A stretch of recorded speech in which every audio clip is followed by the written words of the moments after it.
All right, let's listen here. Life. That your life was gifted to you by the Creator. Oh man, it's so beautiful. But then you realize that there's more work to do because now you have to teach through your example, your children, your family, your people, that they can also be free. Oh man, it's a good thing. Well said. Yeah, really well said. Next month is the primary here in the 9th District. You're running for that seat up in Harlem. So as you walk the streets, as you talk to voters, what is on their mind? You're talking about opportunity in housing. You're talking about opportunity in jobs. You're talking about public safety, reduction in crime. What do you hear the most from the people of Harlem when you go around shaking hands?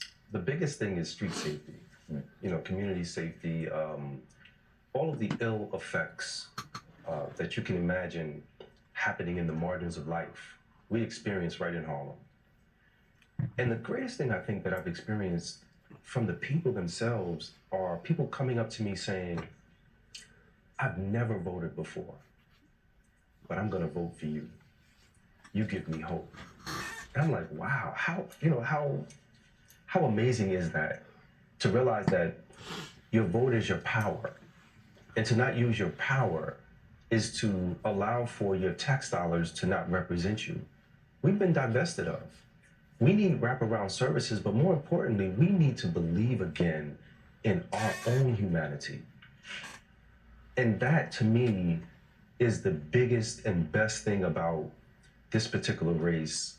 And a lot of the voices, yes, we need affordable housing, we need safe streets, we need education, holistic education that allows for our children to assume the roles of the future caretakers of tomorrow, not become second-class citizens. But a lot of that, I think, is about us believing in ourselves again. I tell people all the time, look, a lot of folks I meet, they say, I'm not able to vote, I'm not from here. I say, don't worry.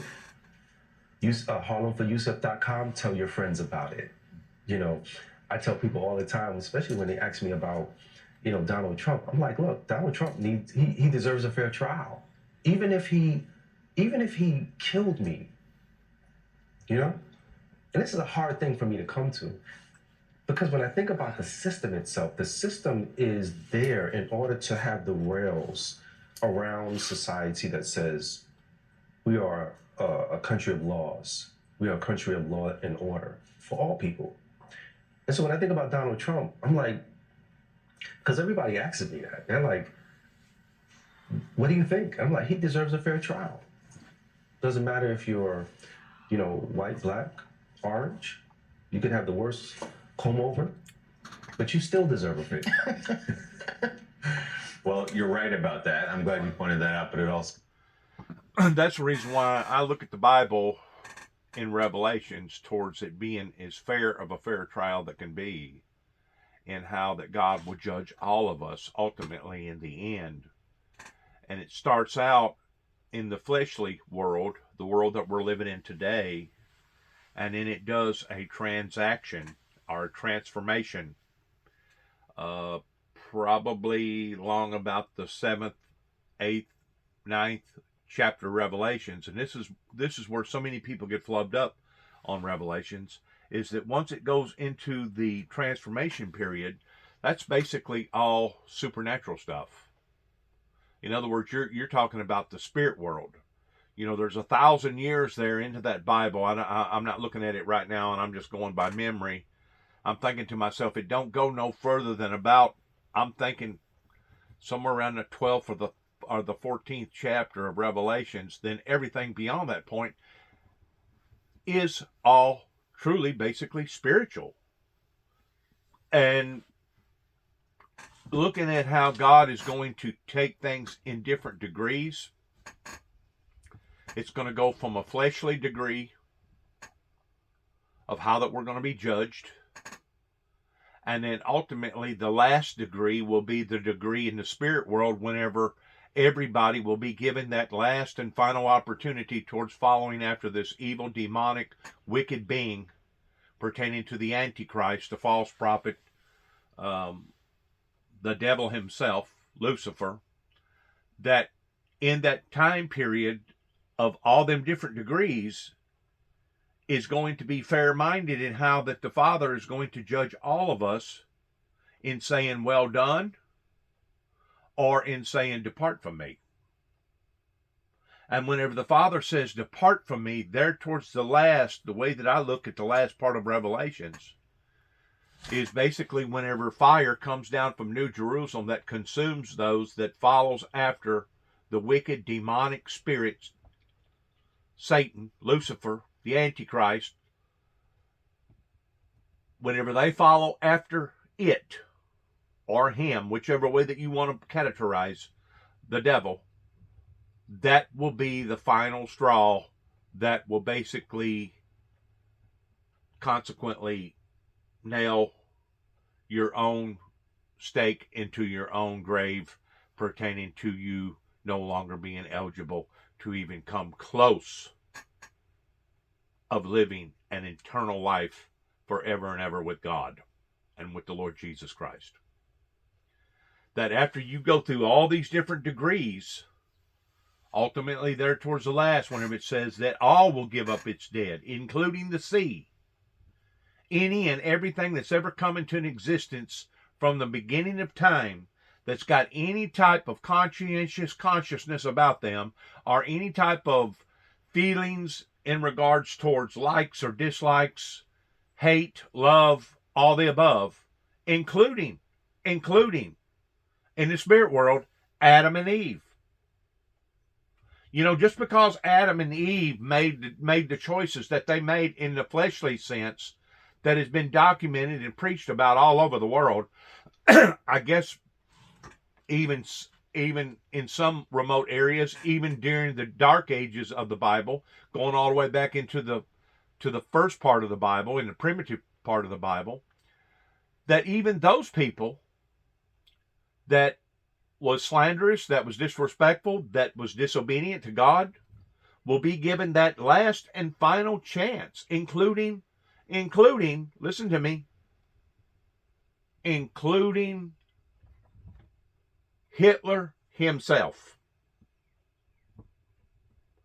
And those that are not remorseful, and those that do not repent of their sins, and do so in a very, very authentic, sincere way, those will be the people that will no longer have any type of opportunity of redeeming themselves towards how that they want to blame everything on the evil, demonic, Luciferian Lucifer by saying, oh, it was the devil. Oh, it was the devil that tricked me. Oh, it was the devil that made me do it. Oh, it was the devil that influenced me. At that point in time, everybody will be on an equal footing in the great white throne judgment.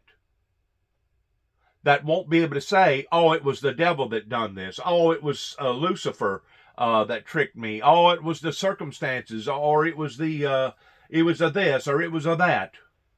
You will no longer, humanity will no longer have any excuse for their own inadequacies at that point in time. And that's whenever the Father, according to the Bible, after he destroys those who have followed after this wicked, demonic, evil influence, will take the influencer pertaining to Lucifer, the Antichrist, the false prophet, the wicked, demonic, Luciferian Lucifer, and cast him into a eternal hell of damnation where he will remain for eternity, and that he will never have any type of influence upon to humanity towards being the influencer. I may be pronouncing that incorrectly, but I know what I'm trying to say.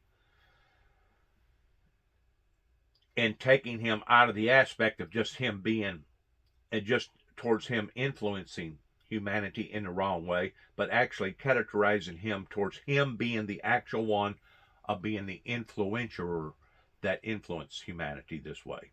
In the meantime, those that did follow after this wicked demonic spirit that's been now totally revealed, will basically, fire comes down and consumes them, that does away with them, that in and of itself is going to be hell, torment, because at that point in time, you won't have a soul. You won't have any type of freedom pertaining to life beyond this life, and you will be separated from God Almighty for the rest of your life. So that in and of itself is a form of torment or hell. That's whenever God himself will recreate a new heaven and a new earth. It doesn't say how the heaven's going to be created. It doesn't say how the earth is going to be created. But we just know this, that at that point in time, all tears, all remorse, all heartbreaks, all troubling matters, God himself will wipe away our tears, and that according to the Bible, we will have no more suffering and pain. And we will live eternally forever with God and the Lord Jesus Christ. And we will never have to endure any more hardships. That is called heaven. Now, for some reason, the Jehovah's Witness feels like that they're not worthy to go to heaven, and that heaven is going to be right here on earth. Well, how can heaven be right here on earth if God is going to recreate a new earth and a new heaven? I do believe that there's a difference between New Jerusalem and actual heaven pertaining to the third heaven. There's the heaven that we look up into towards looking at the cosmos and looking at the equator and not the equator, but the Big Dipper and all the other planet sources that we can see with the human eye, and plus with Hubble spacecraft that reaches way out there and can see things that we ain't never been able to see with the human eye. But still, that's just the first heaven. According to the Bible, there's a second heaven, and according to the Bible, there's a third heaven that goes beyond that heaven, where only the Father, the 24 elders, were the four beasts, and where only a certain selected chosen few will be in that quarter, or will be in that domain, including the Lord Jesus Christ. So there's different departments to determine the originality and the trueness of where our hearts stand to begin with.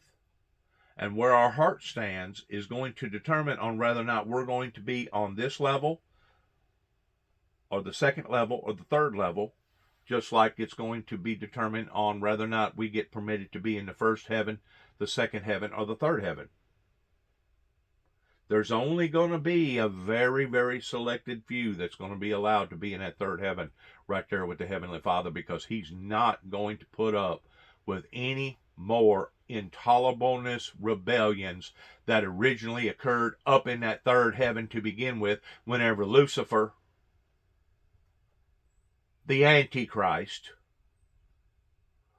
that Jesus said, for he hated me for no cause, for no reason, basically started this rebellion to where a third of the angels followed with him. God is no longer going to deal with that again, because he's going to have more safety precautions. He's going to have more safety rules set up to where he's going to know that the people that he's residing up there with are going to be those that he can loyally trust with their very own lives, because it was Lucifer that sacrificed his life ignorantly that now is going to cost him his very own existences, not only in the influence of influencing other supernatural spirits, but in the influence of influencing humanity. You keep in mind, any hardship, any disease, any remorseful thing, any type of heartbreak, any type of pain has come from this Luciferian Lucifer that rebelled against the kingdom of God, that started war up in heaven thousands and thousands of years ago. That will never, never be permitted to walk back into the kingdom. He can stand at the pearly gates and he can scream and holler and falsely accuse us day and night. But that ain't going to change God's perception in how God thinks about this evil entity that caused this rebellion, and it's not going to change how God either rewards his saints down here or how God doesn't reward his saints. Those choices has already done been made whenever it comes to the judgment seat of Christ. There's no doubt the judgment seat of Christ is fair-minded and is fair-played as what any entity can ever begin to think about, regardless whether it's the entity of this world or the entity of the world to come. You're not going to get any more fair of a judgment than you are than with the Heavenly Father. That's the reason why it is essential today for people in their lifespan to plant those seeds of righteousness, to plant those seeds of good bearing fruits, because you will be judged off of those fruits. That's going to be a determining factor of how you get rewarded, but you're also going to be judged on whether or not you sincerely gave your heart and life over to Christ, and that Christ was just not only your Savior, but that Christ was your Lord. And right now I'm preaching to the choir, because this is something that even I have struggled with pertaining to the flesh. And no, it's not as if that you turn your back completely on the Father or completely on the Son. But whenever you start reaching the recourse in your bodily functions, regardless whether it's love, greed, selfishness, lust, whatever, that if you care more for the fleshly than you do for the spiritual, then it becomes iffy of where you truly stand in your sincerity with your relationship with God to begin with. And this is something that we all have to struggle with. And this is something that ultimately God will judge us of and by those that maybe was borderline, that could have went with the first resurrection, because it says, blessed is he that had part of the first resurrection. The first resurrection is basically the determining factor of those that are going to be worthy to basically go into that third heaven. It says, blessed are they who have part in that first resurrection, because in total there'll be 3 resurrections before God decides to recreate a new heaven and a new earth. In the 3 is where we all will stand. We will either stand in the first elevation, the second elevation, or the third elevation. Similar towards how we understand how the cosmos has been set up pertaining to the earth, the first heaven, the second heaven, and the third heaven. I don't care how upgraded Hubble, NASA becomes. They can invent some of the most greatest equipment that ever was, and they're never going to be able to see beyond this first heaven. We may think that they have busted through and they're now looking at the second heaven. And I don't know, it's possible, I guess, that maybe we could see glimpses of it with some of the advanced technology that now they're putting out there, but I truly doubt it. Because whenever you get to looking at our lives is nothing more than a grain of sand in a sea, compared to not only Earth, but compared to this universe, especially compared to God, especially compared to the first heaven, the second heaven, and the third heaven. There's so much that our little bitty finite minds cannot wrap reasoning around, because we haven't never experienced those things and seen those things. This is where we must have faith in believing of those that had been given these visions, and those that have been given these concepts about God, the Father, the Son, and the Holy Spirit, and the first and the second and the third heaven. That if you don't have faith in either or, odds are you're going to be dumbfounded. You're going to be so dumbfounded, and this is where Satan wants to put you into, to the degree that you no longer believe in anything, you just become agnostic, or you become an antichrist yourself, because you don't understand it, and it never has been explained to you. Well, God sends forth messengers, and I consider myself a messenger, and I'm trying to bring forth the best way that I can express and explain the supernatural to where people can break it down and understand it. Now, you can listen to some of my work that I put out to the world, and you can either agree with it or disagree with it. This is the reason why that we live in a democracy, a free, fair democracy, that you got just as much right in wanting to serve a holy, righteous God, in living a righteous lifestyle, which means living a true lifestyle, being true to yourself, being true to others around you, and being true to the Father. Or you got a choice that you can live an unrighteous lifestyle and live to be a wicked, evil, demonic person. A very cruel, evil person. You got that choice while you're living in this life.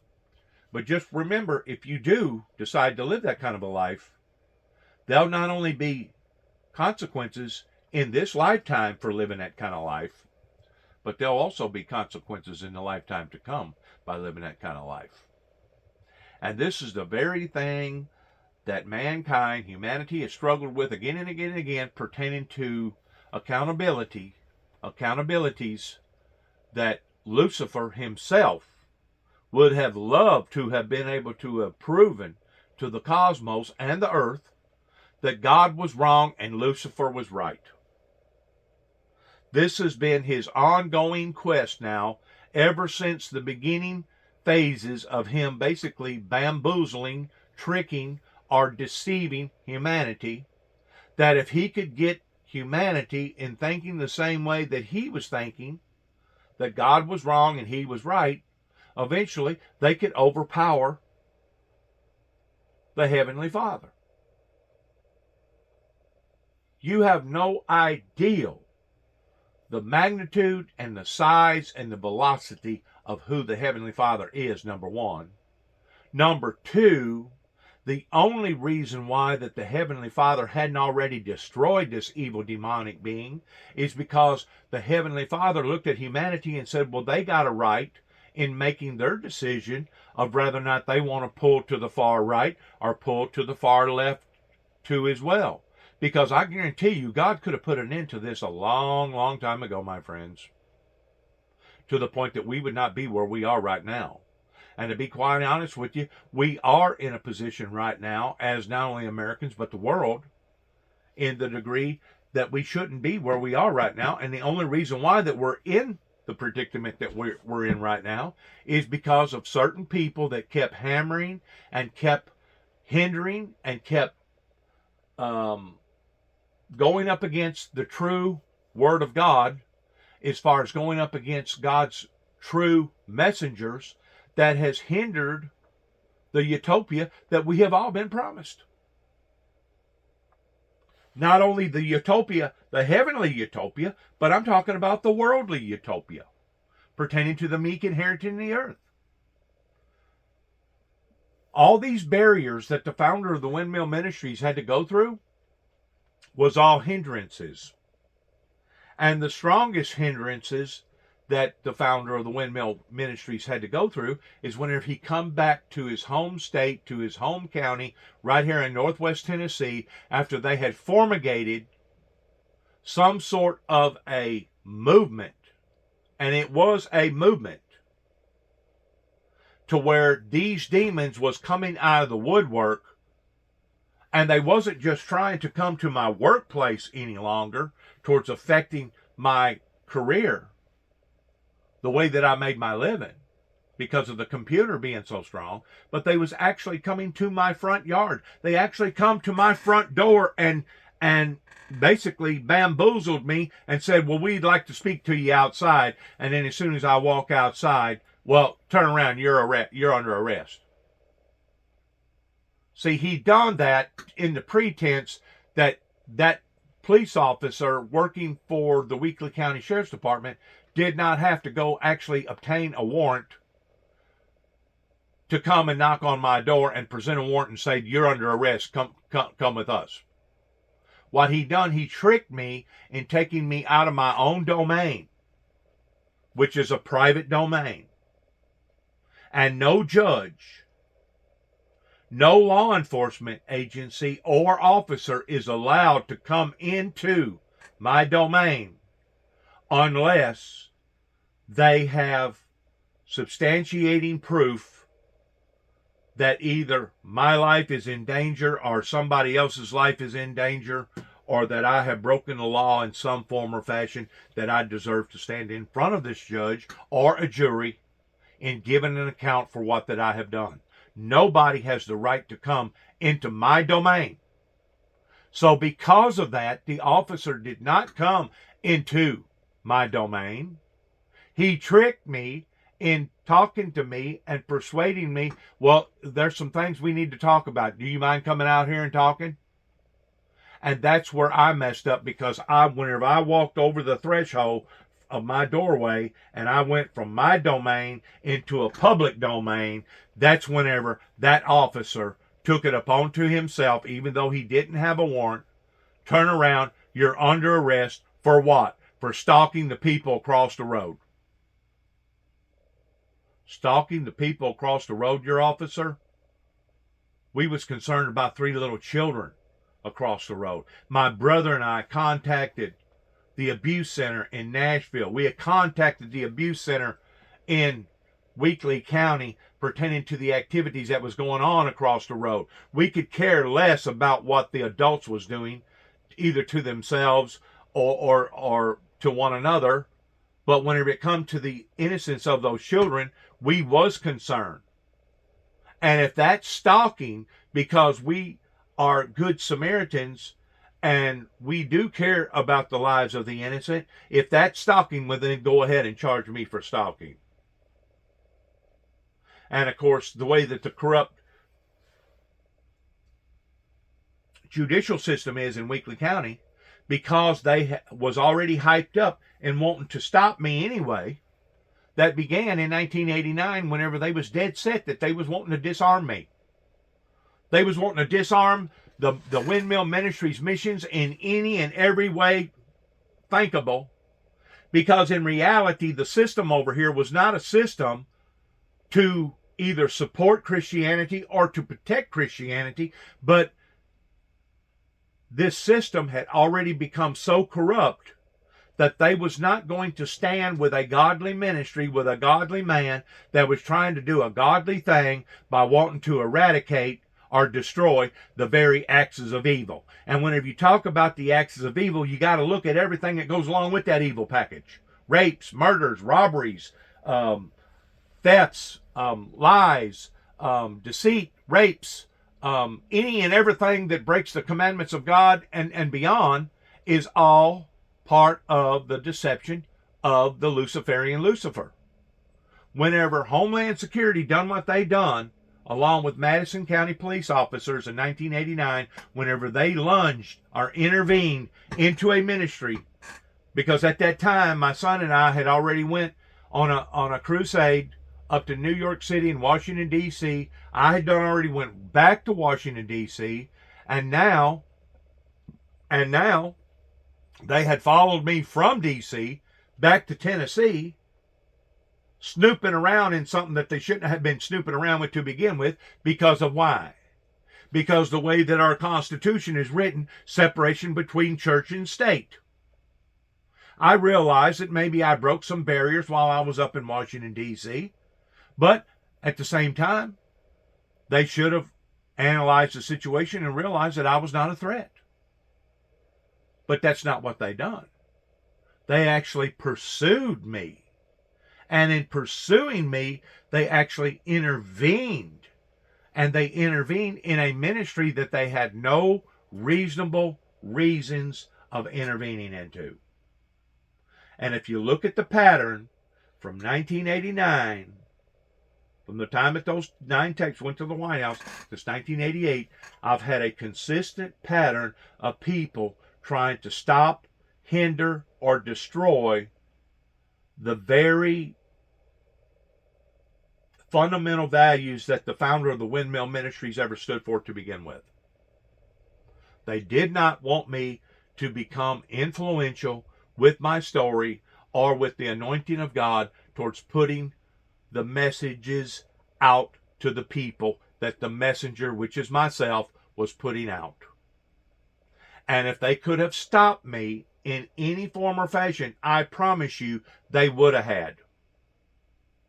And whenever I say they, I'm talking about a multitude of people, not just your basic civilians here in Northwest Tennessee, but I'm talking about law enforcement agencies beginning in Martin, Tennessee, especially in 2005, whenever I stood back up for the ministry, whenever the TBI got involved in thinking that there was a bunch of bodies buried up in Land Between the Lakes, in which, as far as I know, yes, there's bodies buried up there in Land Between the Lakes, but it wasn't none of my doingses.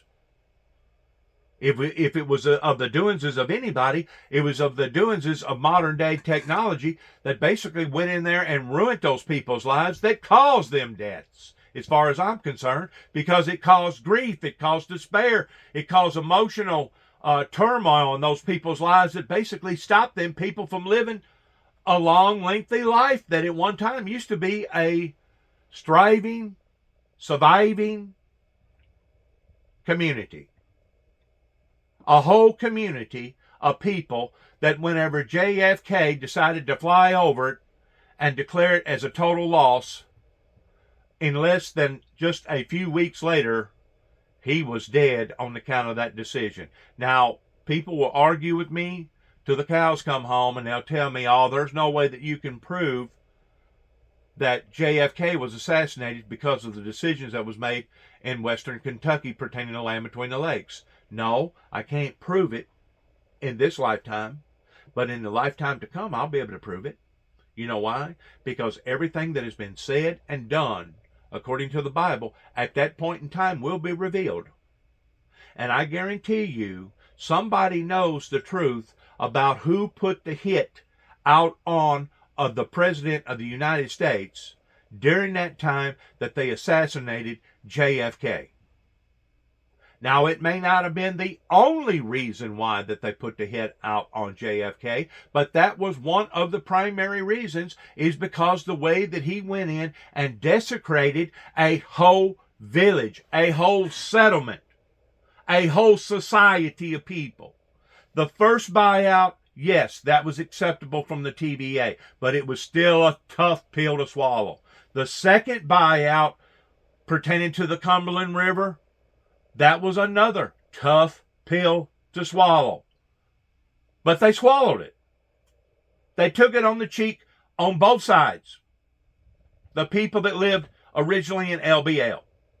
But whenever it come to the third SWAT, the SWAT that they knowed that they didn't deserve, towards basically running them people out of their own livelihoods, out of their own territory, and telling them that they was no longer allowed to live there because we was going to turn it into a wildlife refuge.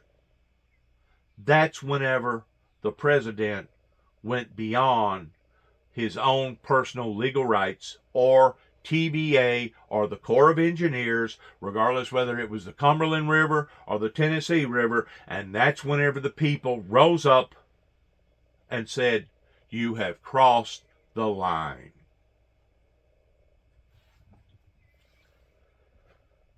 There's all kinds of fair-minded play,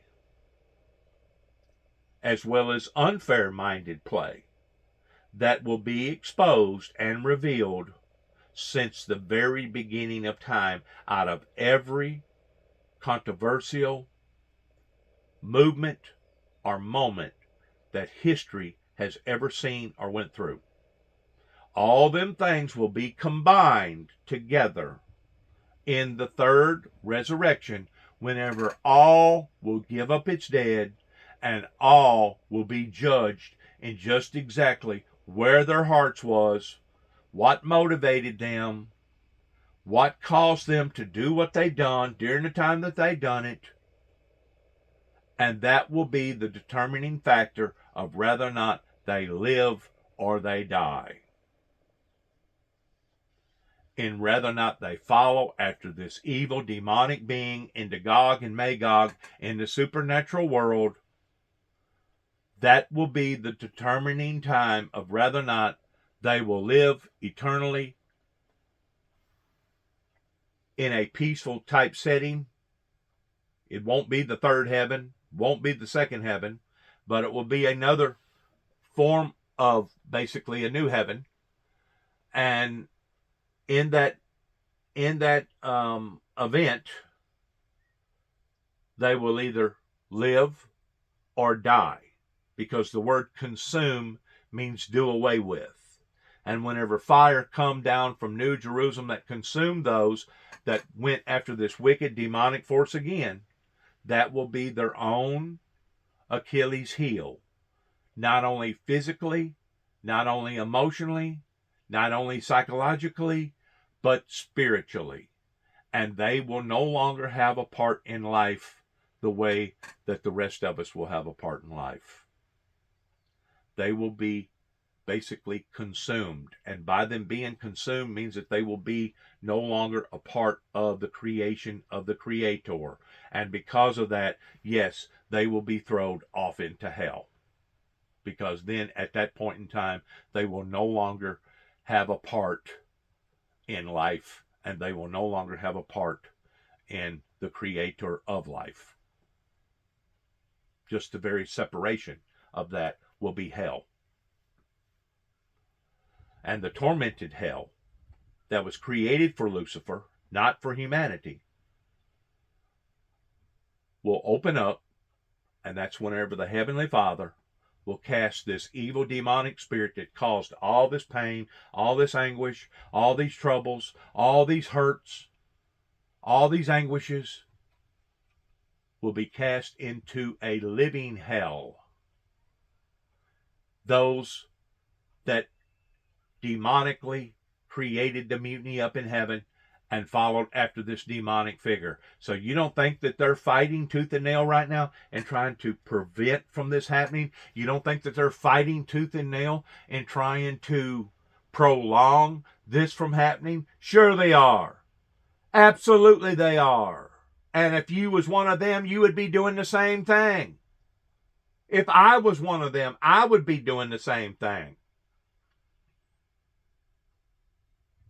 I remember whenever I was just a child, sometimes us boys would get rootless. We would get out of hand. And Dad, because the bus was outside honking the horn, didn't have time to deal with matters the way that he should have dealt with matters at that appropriate time. Rather than hold up the school bus and a bunch of other kids, he would say, go ahead, go to school, and we'll deal with this whenever you get home. Oh my God, just the misery of thinking about what was fixing to happen to you whenever you did get back home, that in and of itself was tormentive.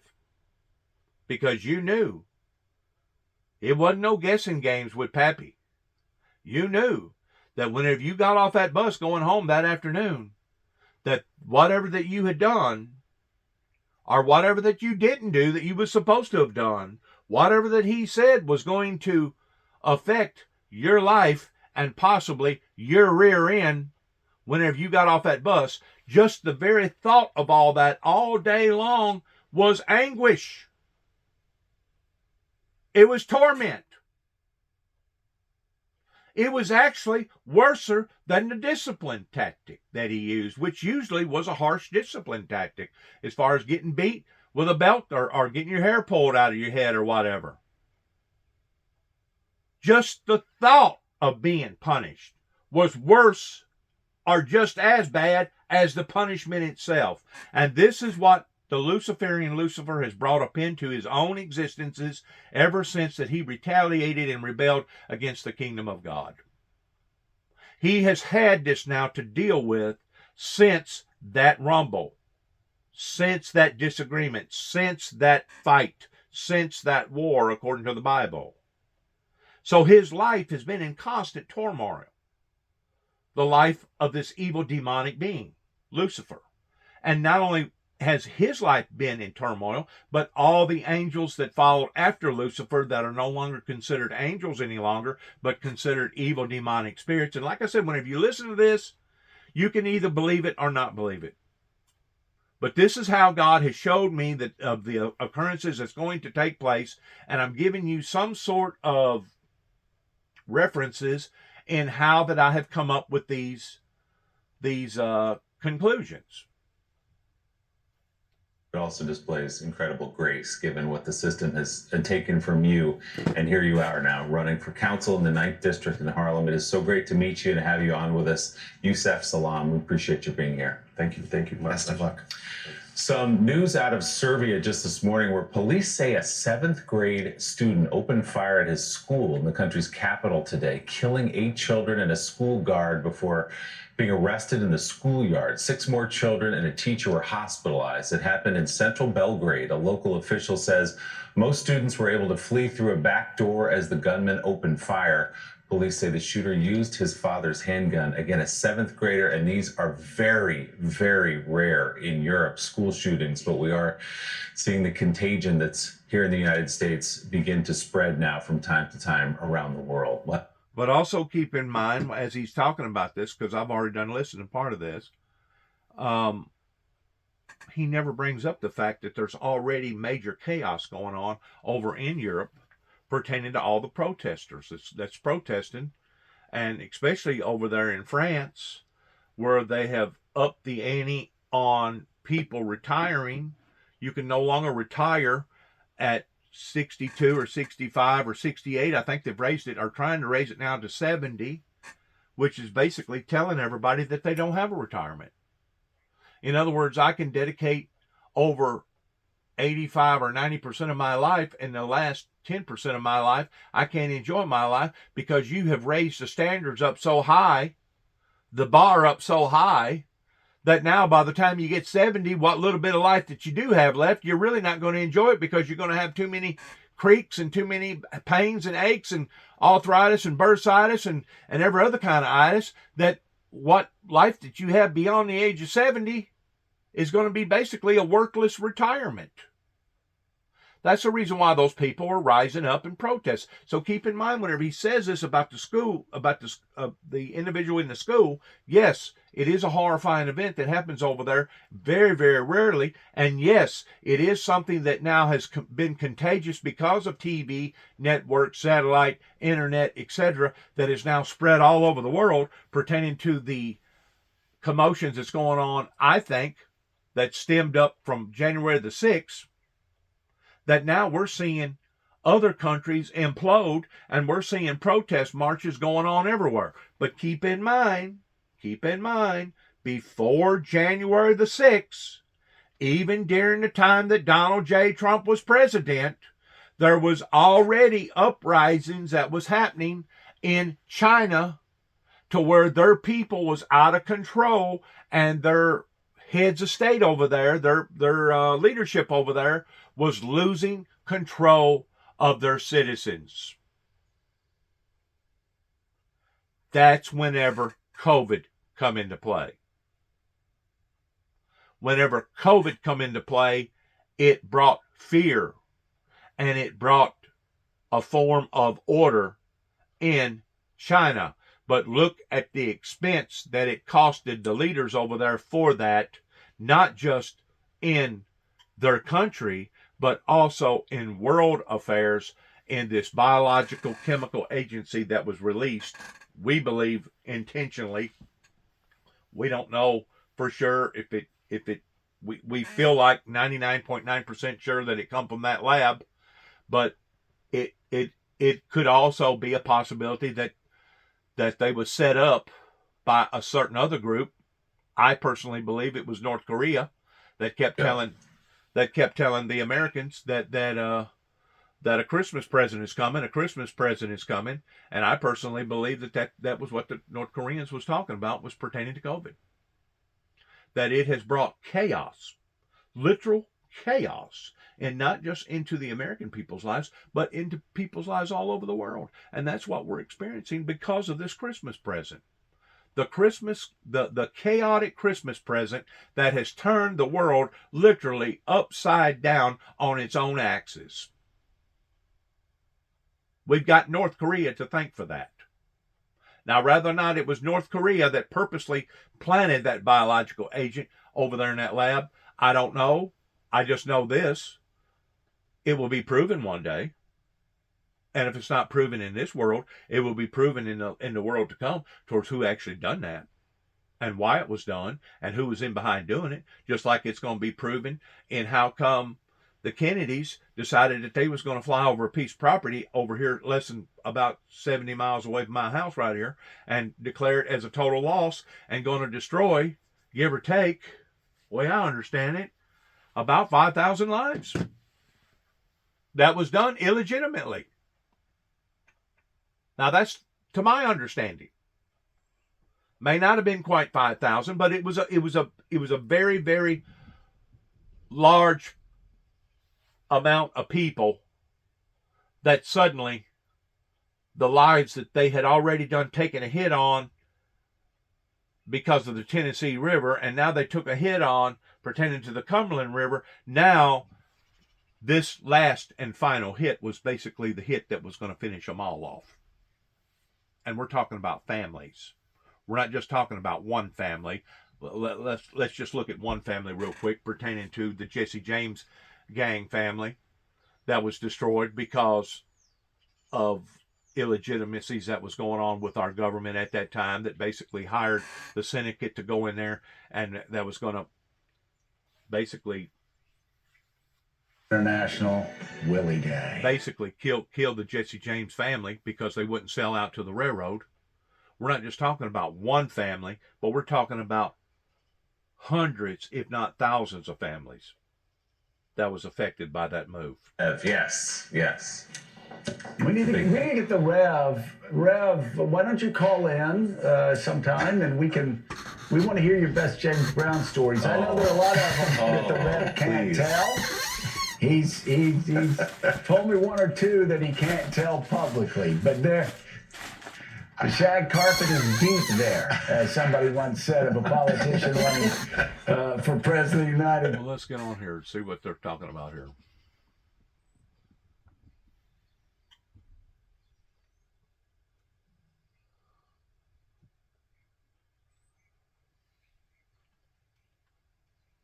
Has any comers right now that are going to be strong enough and Go, keep going. It's politics. And by the way, I agreed with the individual that was being interviewed a while ago. I don't know who he was. He was running for office somewhere up in New York. But I agree that everybody is due a fair trial. And that's the reason why I lean towards what I was talking about pertaining to the trial of the century, the trial of all trials, the war of all wars pertaining to God's trial, God's judgment. Let's see what's going on here now. Ukraine hasn't always listened to that. Whether it's back up a little bit. Let's get the rest of it. Boom.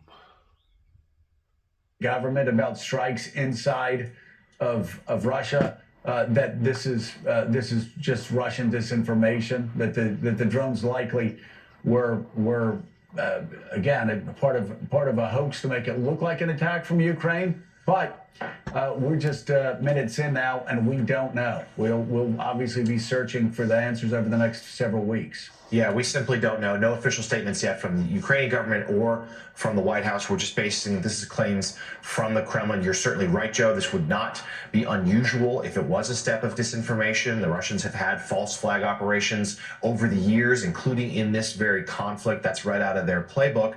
But to underscore your point, the White House has certainly warned Ukraine to not do something like this. And again, we don't know that they did, but there's been a lot of warnings from the White House saying, to Kyiv. This is about defending your country. This is about regaining your territory. You shouldn't be striking back within Russia's borders. That's some of the reason why they were initially very reluctant to give them some of the weaponry, some of the missiles that would have the range to fly into Russia and to reach Moscow, the capital itself. We know that Ukraine hasn't always listened to that. Whether it's ordered from the Ukrainian government or it's just forces within that. Now, let me ask you a question. If you know anything about battles and wars and turmoil, knowing the Bible and knowing things that went on with various tribal groups and kings and leaders, you're going to tie the hands of the Ukrainians by telling them that they do not have a right to retaliate because of the onslaught that has happened to their people. You're going to tie their hands to the degree by telling them that they do not have a right to cross the border. They only have a right to protect themselves, but they don't have a right to retaliate against the attack. Is that what I'm hearing? And this is supposed to be fair play? The leaders of Russia, President Putin and their country, if that be the case, are being protected by the United States government by telling the people in Ukraine that they are not allowed to go full circuit into this war that was illegitimately committed upon to them, towards retaliating and making their lives just as miserable over in Russia as what their lives are over in Ukraine. I don't know who put that out or why they put that out, but I'm telling you, looking at it from every angle that I can look at whenever it comes to war, because according to the playbook that I've always read, that all is fair in love and war. All is fair in love and war, and you never should have made war with these people if you wasn't willing to sit down and itemize to realize that there's going to be damages upon our part as well as theirs whenever you declare war upon to a group of people like this. Now, that's just the way that I've read various wars that's happened throughout the Bible and knowing different things, that war means war. Especially the way that the Russians has committed this war upon to the lives of innocent children, communities, daycare centers, which is basically just being nothing but an all-out and out terrorist. Because he's not attacking the military sector of the Ukrainians. He's attacking the Ukrainians. He's trying to genocide the Ukrainians, the civilians of Ukraine.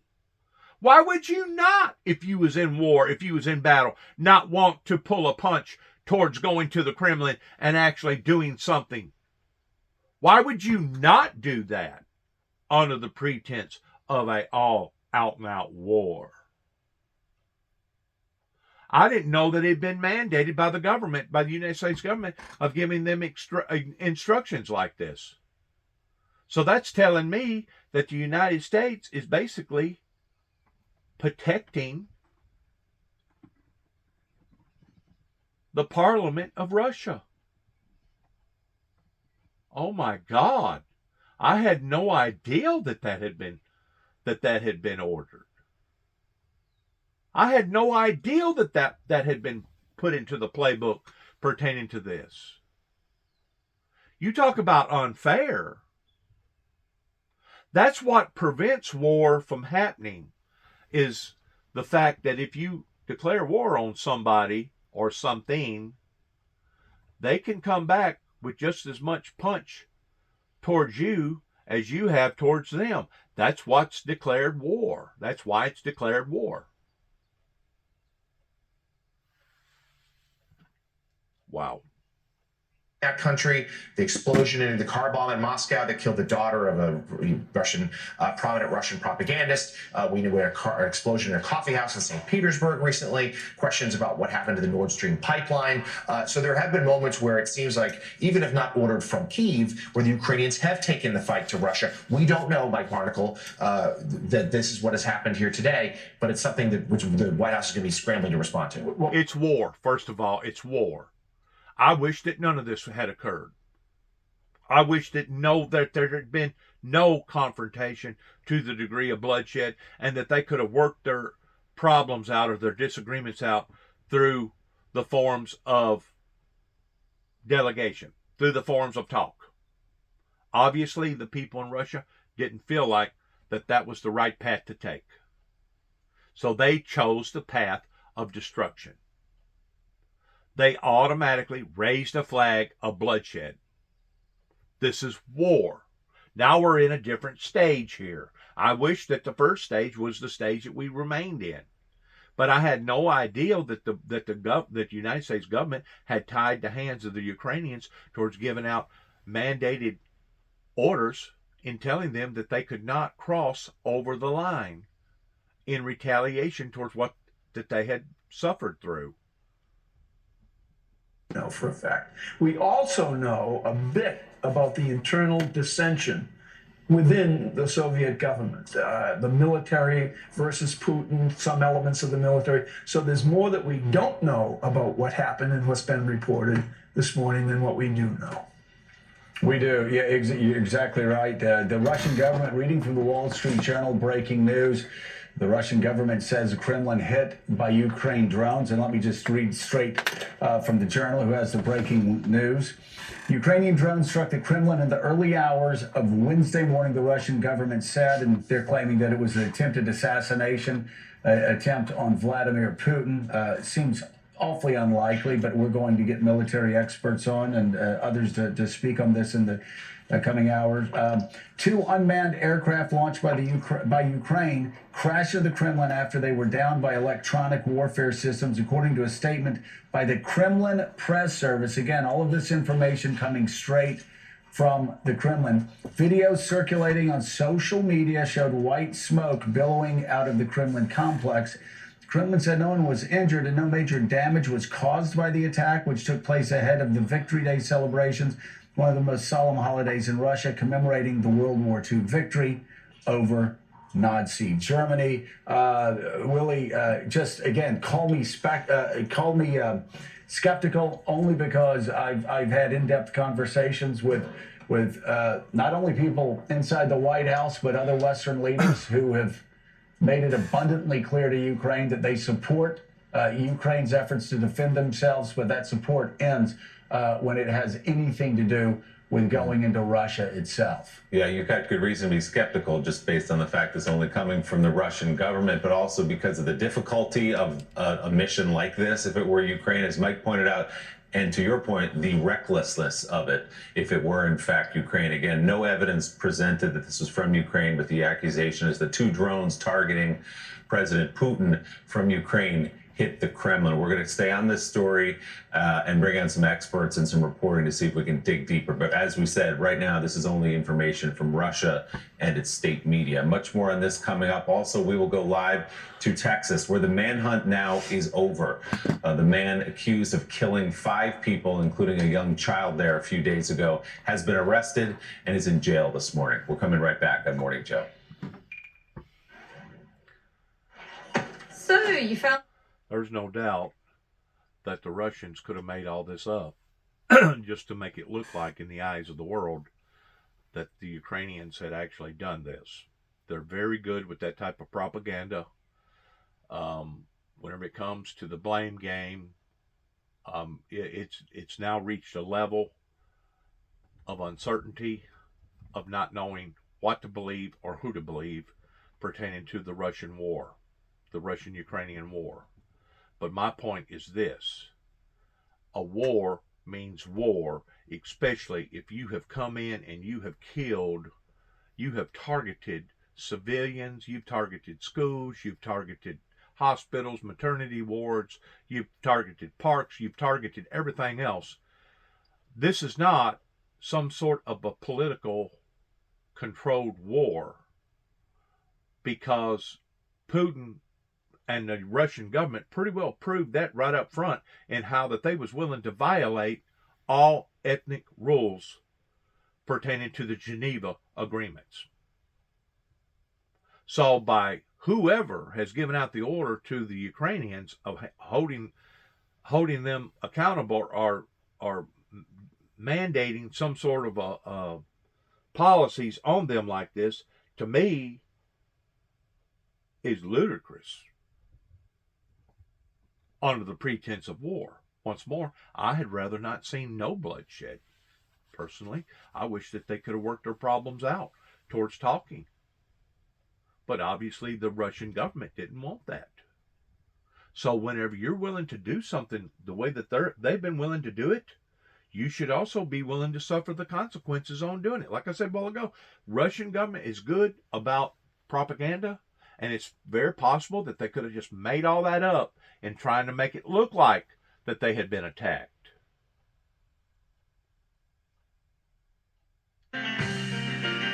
Let's turn to the headline this morning. We begin with the multi-day manhunt for the suspect accused of killing 5 of his neighbors, including a child. It ended last night. Authorities say they caught the man about 15 miles from the scene of the crime after someone called in a tip to the FBI. NBC News correspondent Sam Brock is live outside the jail in Cold Spring, Texas. Sam, good morning. So how did they track him down? Yeah, Willie, this was really a remarkable turn of events, given the fact that when we spoke 24 hours ago, authorities, by their own admission, had absolutely no idea where Francisco Oropesa was. And now we are expecting at some point today, Willie, that he's going to be brought to the jail here in San Jacinto County.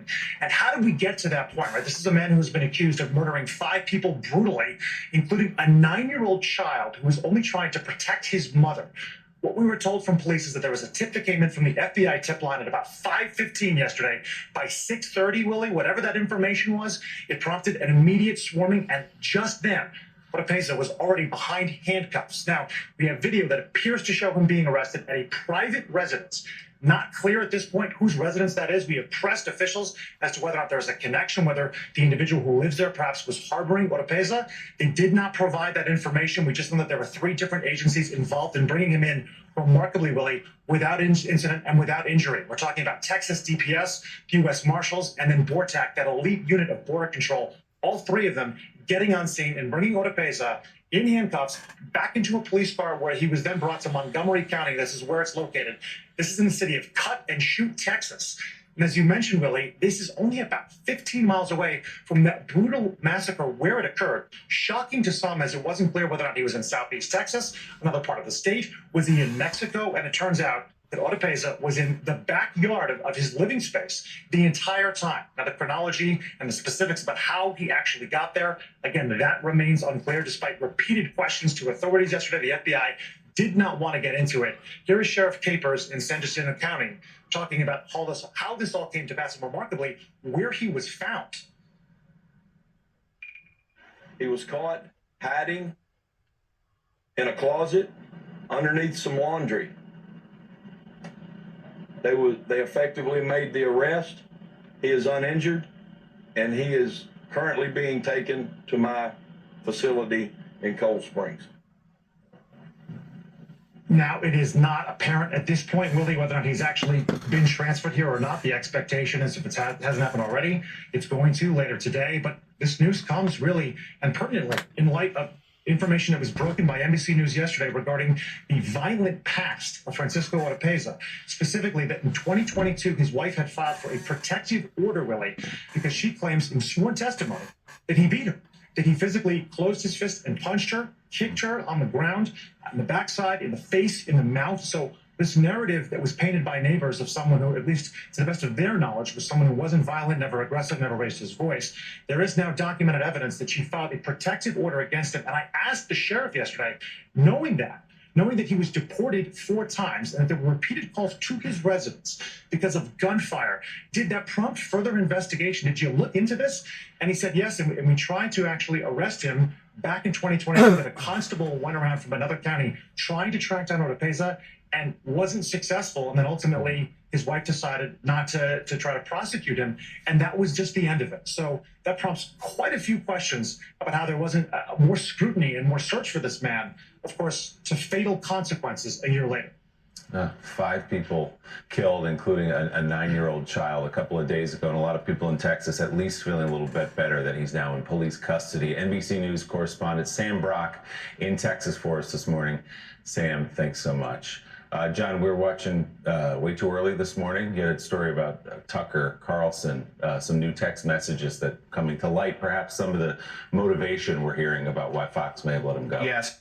Before they come on this show here about Tucker being fired, there ain't no telling how much money that the state of Texas just got through pursuing in having all these man hours put on the beat towards trying to catch this one individual. Once more, every time something like that happens, it diminishes the resources in that area.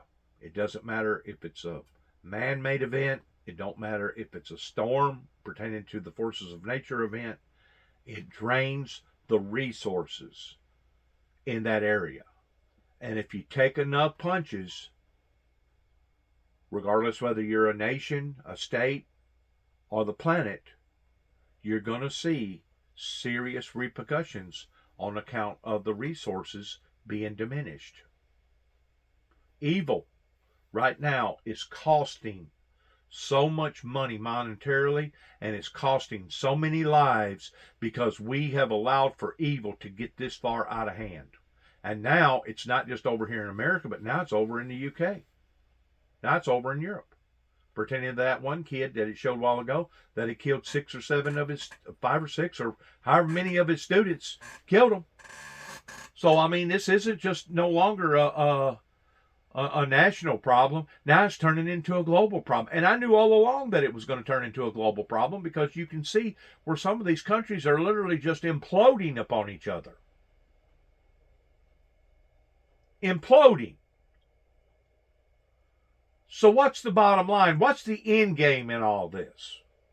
If we don't pay close enough attention to what's happening pertaining to this evil that has been leashed upon the society, we're only going to be victims of falling into its entrapment tactics. Cable news station fired the former host last week, just one day before the company was set to take the stand for a billion-dollar defamation trial last month. The Times is reporting that this previously redacted message came to the attention of Fox executives. The Times reports it was sent to one of his producers in the hours after the January 6th insurrection, and reads in part this way. A couple of weeks ago, I was watching video of people fighting on the street in Washington. A group of Trump guys surrounded an Antifa kid and started pounding the living crap out of him. It was 3 against 1, at least. Jumping a guy like that is dishonorable, obviously. It's not how white men fight. Yet suddenly, I found myself rooting for the mob, against the man, hoping they'd hit him harder, kill him. I really wanted them to hurt the kid. I could taste it. Carlson later goes on to write that he, quote, shouldn't gloat over the man's suffering, but according to the Times, the earlier portion of the message was concerning enough that it contributed to Fox's decision to settle with Dominion Voting Systems for more than $787 million and ultimately fire the host. Other messages, including ones where Carlson disparaged Fox executives and used sexist language, also reportedly led to his firing. The contents of this latest message are part of redacted court filings and were disclosed to the Times in interviews with several people close to the Dominion lawsuit, but have not yet been independently confirmed by NBC News. NBC has reached out to both Carlson's attorneys and Fox News for a response, but has not heard back. A representative for Carlson did tell the Times that he had no comment on the story. So Michael Steele, just want to kind of get your reaction here to this latest revelation, a text message that seems to be part of a larger puzzle as to why Tucker Carlson was shown the door. Yeah, it doesn't surprise me. I think that a lot of what we now know from the Dominion case really filled in some of the backstory about exactly how these hosts like Tucker operated within the Fox ecosystem. I mean, the fact that something like that could be sent to a colleague and it sort of sits there and nothing happens or comes from it. It's not until you get into this sort of adversarial prosecutorial setting in which it becomes public or potentially becomes public that you see some reaction. So it really speaks to the culture inside the building. In many respects, that type of communication doesn't rise to a point where he's brought in by the leadership of the company and said, "What the hell are you talking about? What do you mean? How white men fight? You want to see somebody get killed on the streets of D.C." And so I think there are probably going to be more of this, quite honestly. As even though this case is settled in that regard, you still have the Smartmatic case coming forward. Don't know all the access to emails and the documents they have there, but it really speaks to a culture, I think, that had grown up inside of Fox, that you could communicate that way with a producer, with someone of authority inside the building, and everyone's okay with it. Well, and the culture was just a culture of no accountability, specifically for their biggest star. Those lines had to horrify them, knowing that was going to be out publicly, especially when you looked at all the other things that were going to be going out, him repeatedly using the C word to describe women, to describe one of Trump's lawyers when he was pushing back against the very election rigging lie, the big lie that Trump pushed. Here you actually have the Fox News host saying they wanted a group of Trumpers to kill a kid. His words, I wanted them to kill the kid. You mix that up with, again, the C word used to describe women that he worked with or that came across him, the anti-Semitism that we hear is going to be coming out of the producer's lawsuit. It's just hard to imagine why they wouldn't at the end feel like it was their best legal move, political move, PR move to send him on his way. Mehdi Hasan put together a compilation a few days ago when people started engaging in this really bizarre anti-Tucker babbling. Oh, well, sure, he's bad. Sure, he's this. Sure, he's that. But he did some really good things. The trains ran on time. Sure, we heard it from Barry Weiss. We heard it from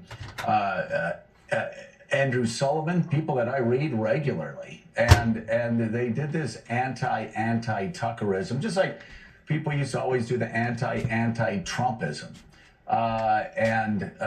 Mehdi Hasan said he had the receipts and wanted to show all these people that were engaging in anti-Tuckerism exactly what they were defending. And yes, they are defending this by saying whatever bad things Tucker Carlson did, at least he was anti-woke. This is what they're defending whenever they go to the mat for Tucker. It ain't no different from people being anti-Juby, anti-windmill ministry. That's what I've been running into now for the past 30 plus years by not getting supporters. Even if it makes our own country poorer and dirtier and more divided. Demographics. Remember the Great Replacement Theory? Was it a conspiracy theory? It sounds more like a statistical fact. Ilhan Omar is living proof that the way we practice immigration has become dangerous to this country. Congresswoman Ilhan Omar, herself a symbol of America's failed immigration system. Can a single human being actually be as loathsome as Ilhan Omar is? It's hard to believe.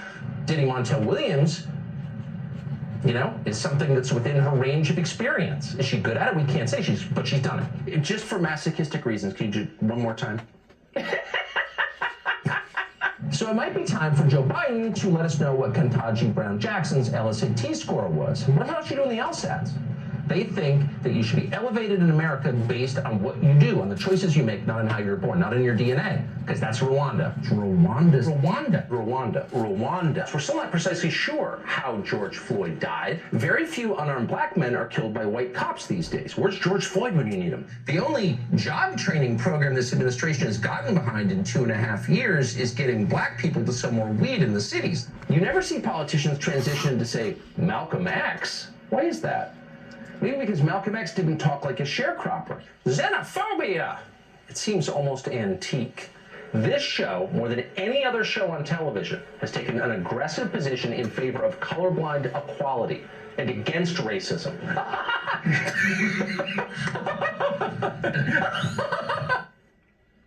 And there are, Jen, there are people, again, people who I've read who I think make some very important points on different issues, who are actually going out defending him, saying, well, I'll just say Andrew Sullivan, both Tucker and Bobby represent, it seems to me, something nonetheless real, a deepening suspicion of corporate and government authority. And then Barry Weiss says, you can't deny how important Tucker was and is. Nellie and I watched his monologues and not quite nightly, but the next day on YouTube.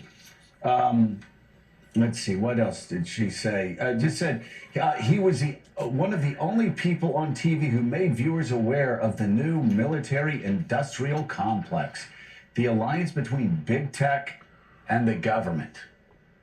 I mean, you know what? I can name about 5 other people. I want you guys to play that clip again. I want you to play the clip because I want these people who are defending Tucker Carlson, I want them to see once again what they're defending. Play the clip. White supremacy, that's the problem. This is a hoax. There's no evidence that white supremacists were responsible for what happened on January 6th. That's a lie. We have a moral obligation to admit the world's poor, they tell us, even if it makes our own country poorer and dirtier and more divided. Demographics. Remember the Great Replacement Theory? Was it a conspiracy theory? It sounds more like a statistical fact. Ilhan Omar is living proof that the way we practice immigration has become dangerous to this country. Congresswoman Ilhan Omar, herself a symbol of America's failed immigration system. Can a single human being actually be as loathsome as Ilhan Omar is? It's hard to believe. Dating Montel Williams, you know, is something that's within her range of experience. Is she good at it? We can't say, but she's done it. Just for masochistic reasons, can you do one more time? So it might be time for Joe Biden to let us know what Ketanji Brown Jackson's LSAT score was. What about you doing the LSATs?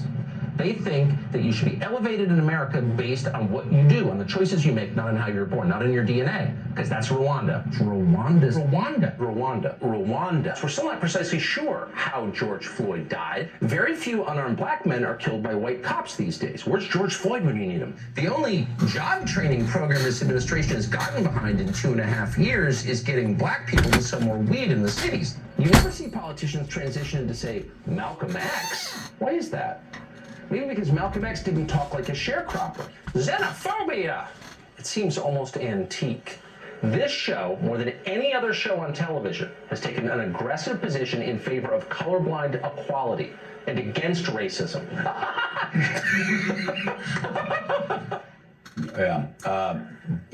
So I have no words, not only for what we saw there, but also by people who are going out there going, yeah, but at least he wasn't woke.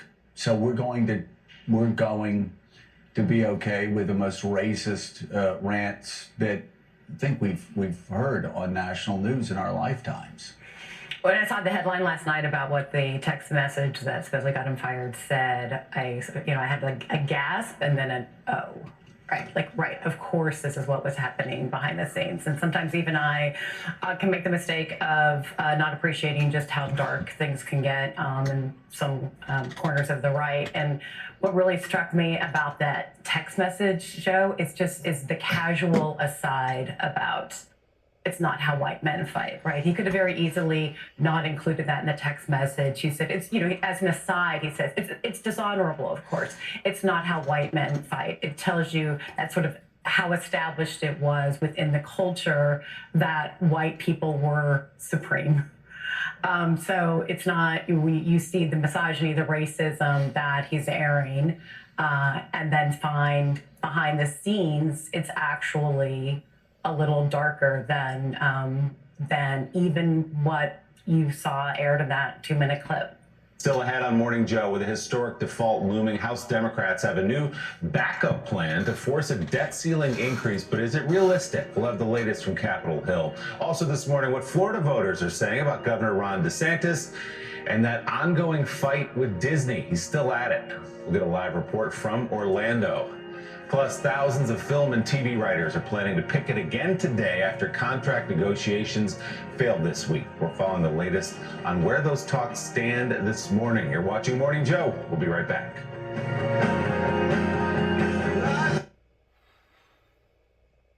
The Tucker guy, to me, was more of a talk show host than he was a news director. If you're going to tell the news, you don't need to be biased about it, and you just need to say whatever needs to be said in the way that it needs to be said, in the right format that it needs to be said in, and go on about your life. You're not supposed to get up there and entertain. I've never heard of the news industry being a entertainment industry. News is supposed to be news. Entertainment is supposed to be entertainment.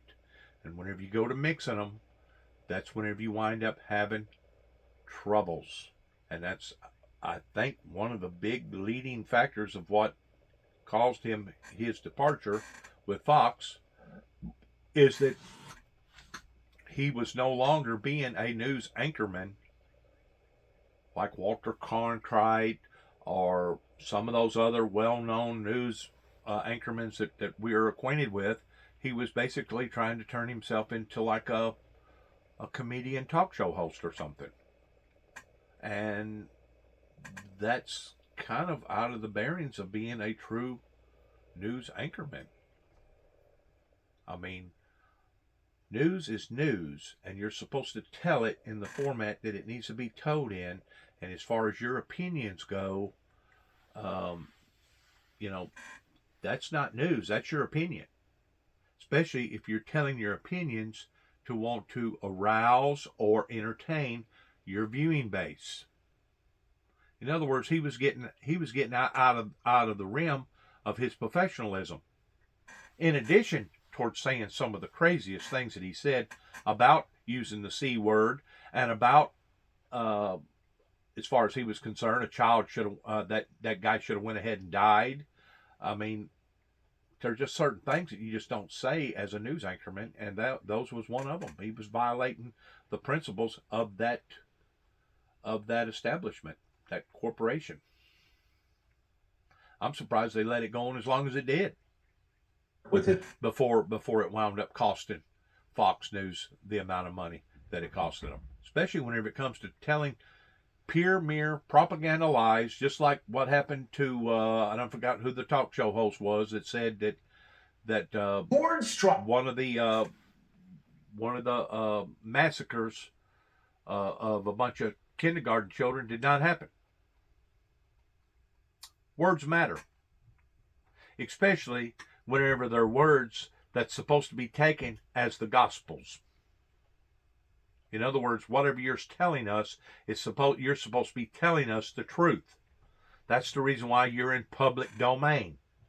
That's the reason why you make the money that you make. That's the reason why the people entrust you in you telling them the truth, and not part of the truth, or not the part that you want to tell.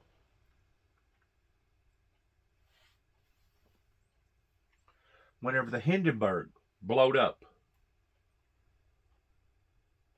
the individual that was reporting that day was not giving an opinion about what he felt or what he thought that should have went this way or that way. He was reporting the news of the Hindenburg blowing up.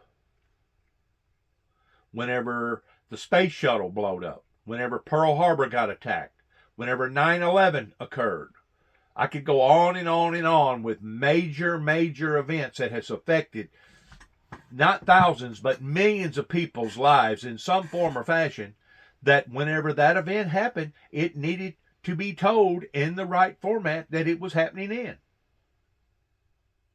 We didn't need to add to or take from. We didn't need to persuade it to the right or to the left. We just needed to know what happened.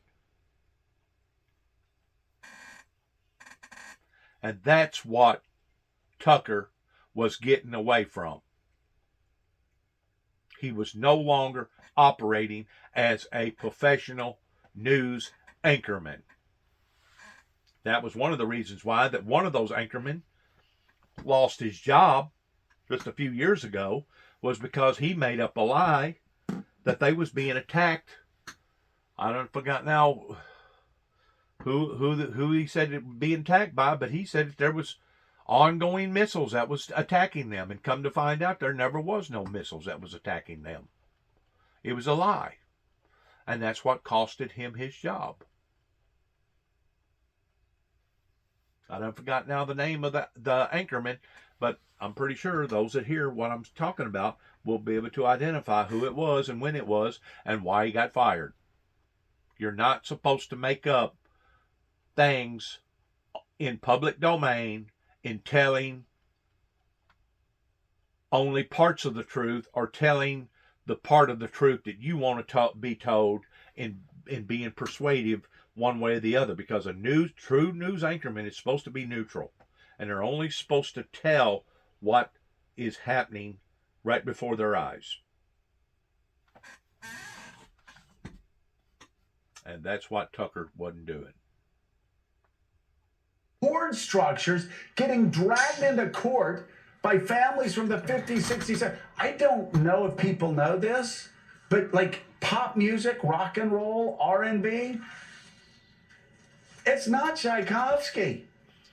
It's not like Beethoven. Part of the greatness of it is the commonality, the 1, 4, 5 chord. It's just, so again, I don't mean to go on and on about this, but this is outrageous. I could find 100 songs with this chord structure.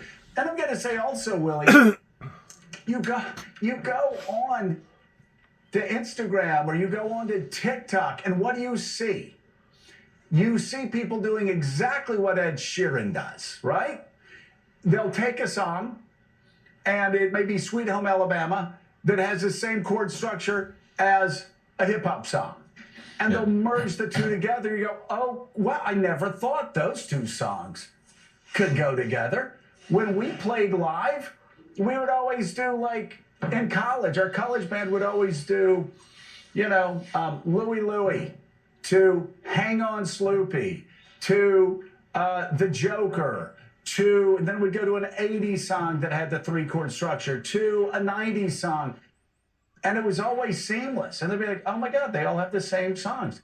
Yeah, it's called rock and roll, 3 chords and a prayer. This is a really, really dangerous lawsuit. And again, I'm shocked that the judge even let this get past summary judgment. So, Joe, to your point, there's a op-ed in the Washington Post posted yesterday by a musician, a woman who's in a band, and the headline is, "The Ed Sheeran lawsuit is a threat to Western civilization." No, really. And she makes the point that you make and say, it'd be like telling a painter she can no longer use red. Just something foundational, right. Something fundamental to the process. So we'll see how this plays out. But it does appear, anyway, that Ed Sheeran has the argument and history of music on his side here. So we will see. We'll keep an eye on this one. We have crossed over the top of the hour, 5 after the hour here, with some breaking news. Russian authorities are accusing Ukraine of attempting to attack the Kremlin overnight with a pair of drones. Russian officials labeled the alleged attempt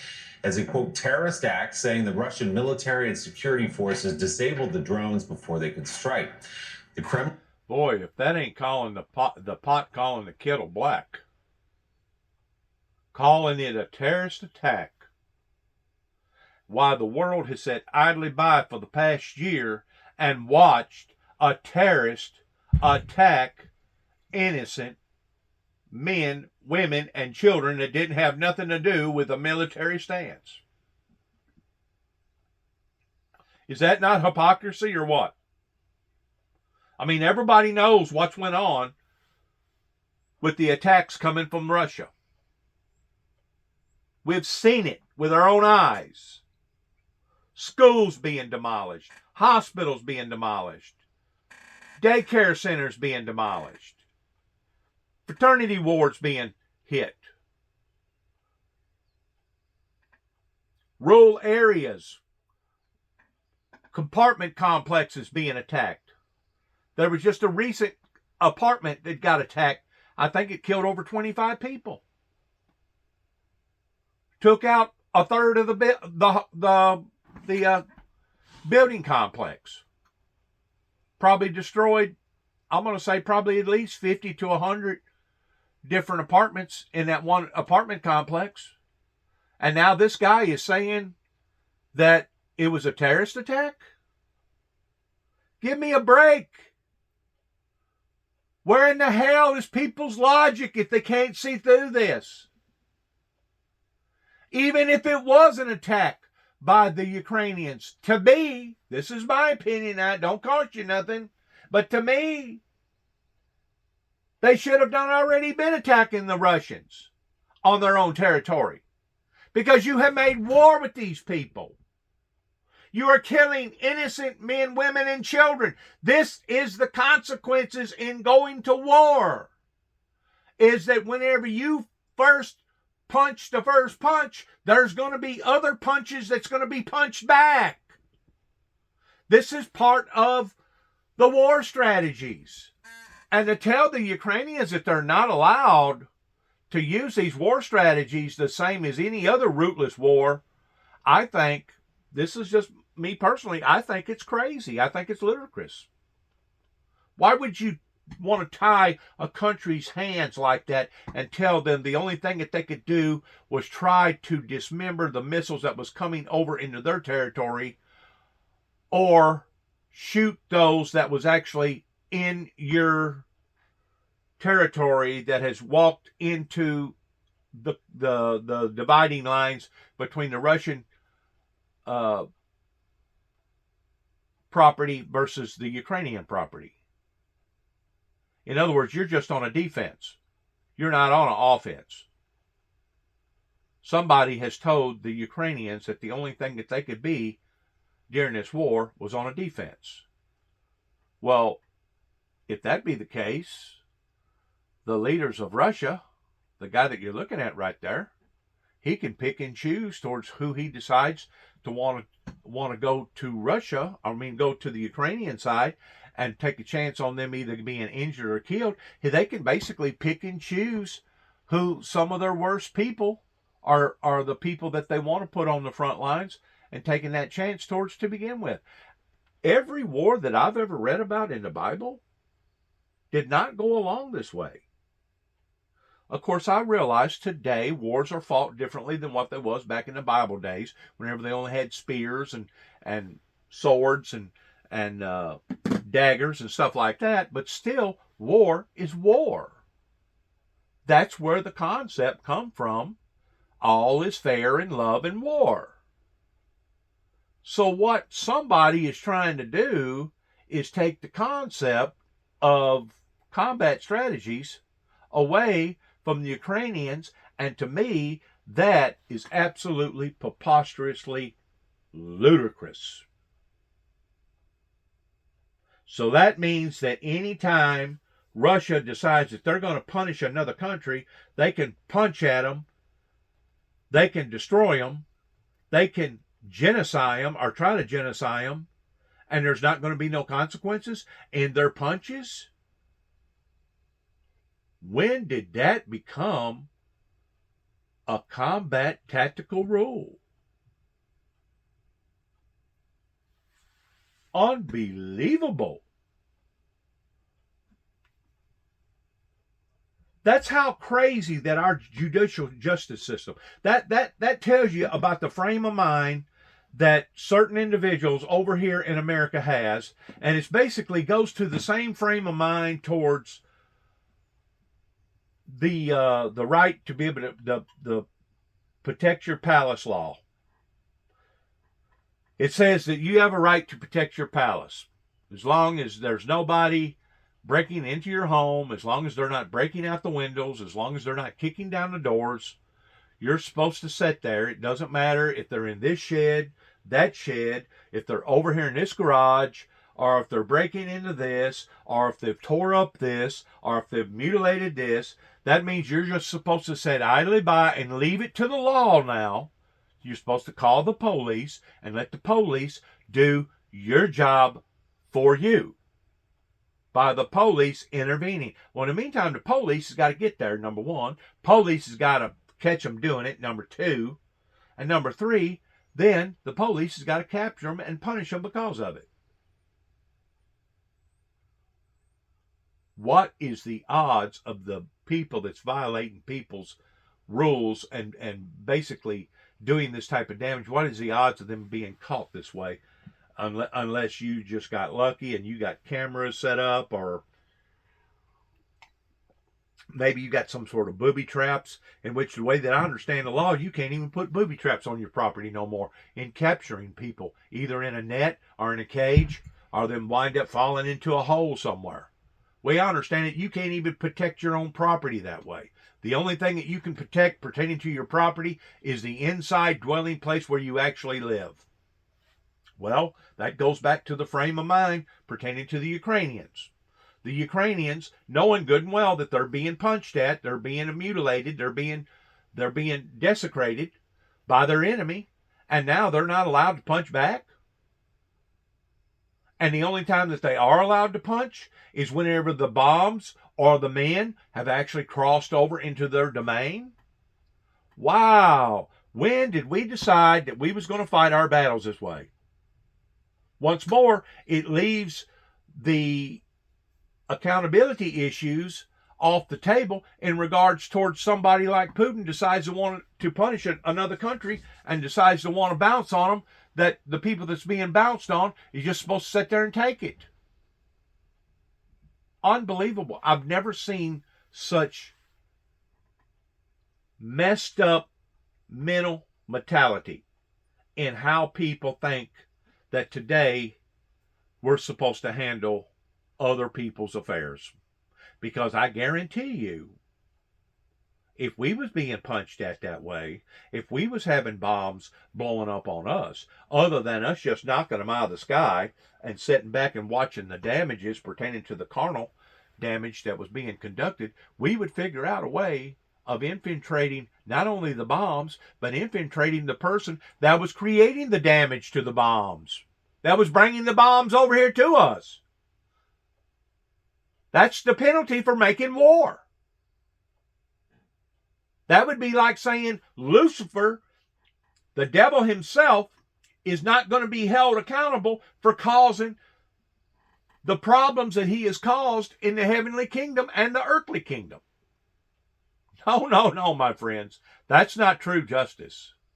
True justice is whenever you have read the script, and the bottom line is this: the one that throwed the first punch, the one that started all this to begin with, will be held to the fullest extent of the law.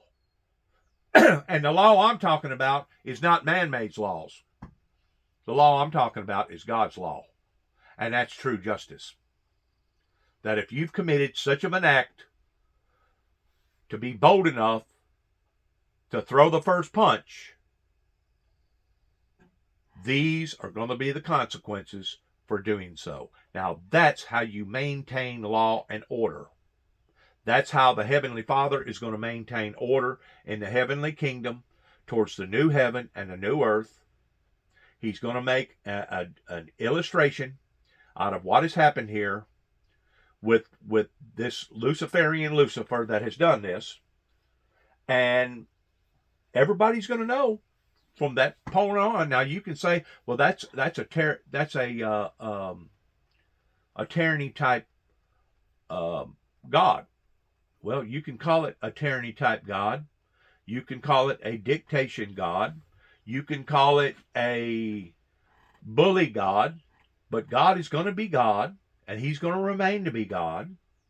And you can either deal with his rules and his regulations, or you can retaliate against God.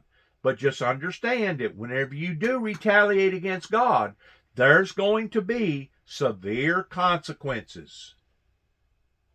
And the consequences, according to the way that I've read the Bible, is going to be death to the one that had started the commotions to begin with. That's the way you rid evil from its axis. You don't rid evil from its axis by prolonging or by playing like that you're going to rid evil from its axis. You don't stop this from ever occurring again by only punishing a few and letting the rest get away with what they've gotten away with. That's not true justice. Not the way that I understand the Bible, not the way that I understand God, not the way that I understand the ending of all these affairs that's going to take place pertaining to Armageddon, the apocalypse, that's going to resonate into a new heaven and a new earth that will be run with order. And if you don't like that order, well, then maybe you should let yourself be known ahead of time that, you know what, I'm going to retaliate against the Father, I'm going to retaliate against the Son, and I'm going to retaliate against the Holy Spirit.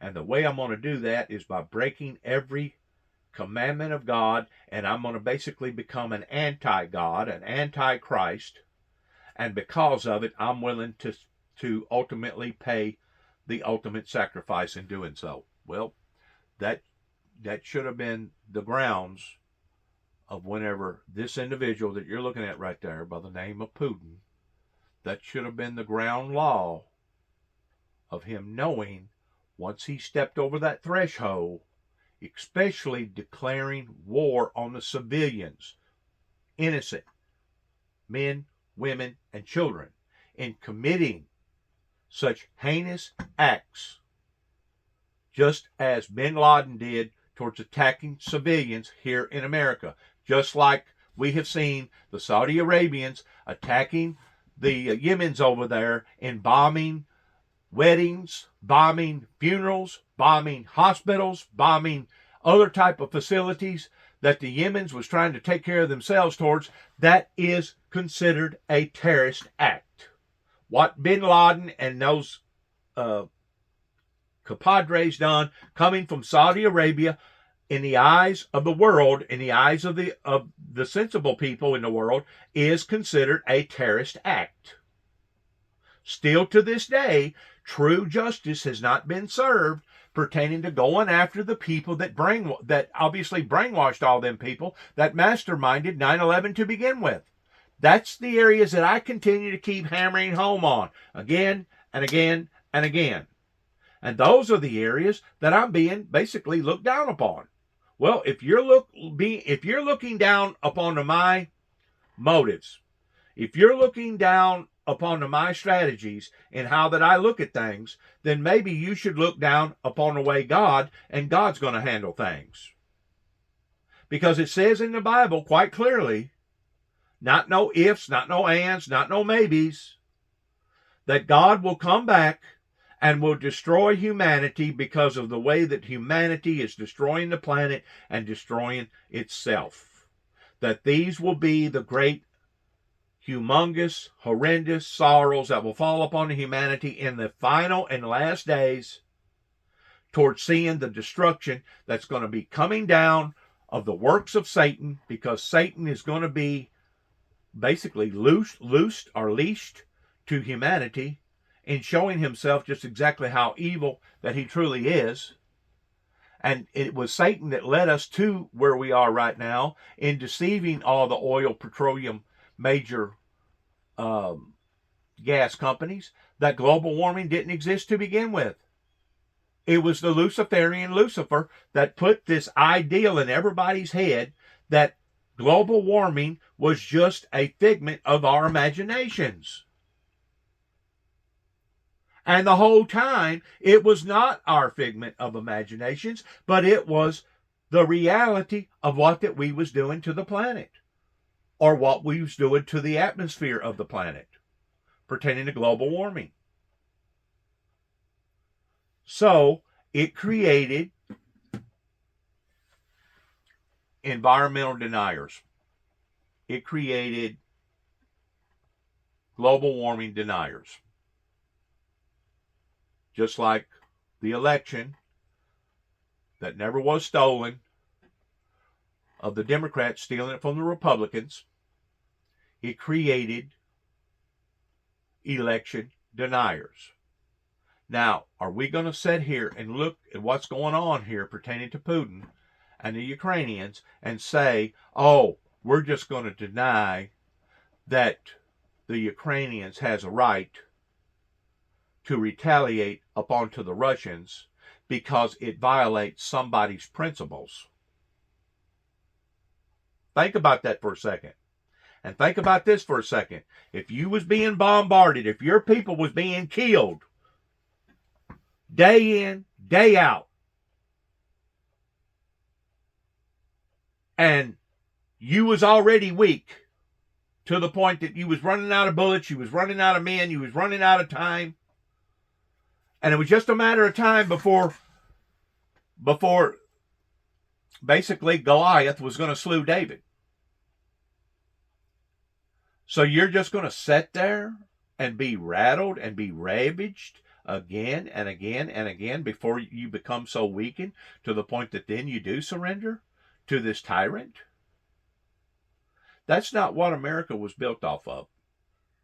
You know, America tried and tried and tried so desperately to stay out of World War II because they'd already been involved in another major battle pertaining to World War I. They really didn't want to get involved in that. But because the way that we was attacked over in Hawaii, Pearl Harbor, it really left us no other choice but to go to war. Well, by us denying the Ukrainians and telling them that they don't have a right to retaliate against the Russians would be like telling the Americans after we got hit with Pearl Harbor, and it did hit originally a military installation. But that would be like telling all the Americans that the Americans messed up by retaliating against the Germans and against what went on pertaining to World War II. Now we know, according to the teachings of the NRA, the only way for a good person to defeat a bad person with a gun is with a good person with a gun. Within the frame of reality, with that person that is a good person with the gun, they also have to put into the frame, into the format of what is fair and what is not fair. And whenever the person that's a bad person starts using the gun, then that gives the person that's a good person the right that has a gun to stop that person that's causing that type of damage to the person, to the good person that's got the gun.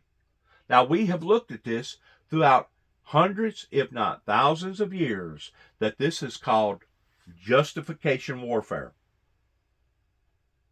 Justification warfare.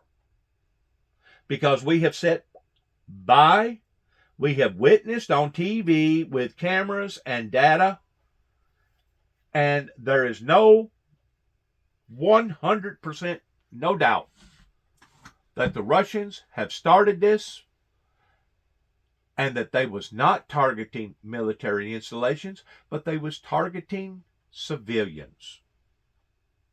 So now we got the pot calling the kettle black, and even if it was true, in which I pray to God that it was, I really do, because this is in the format of war. Once more, I wish none of this happened.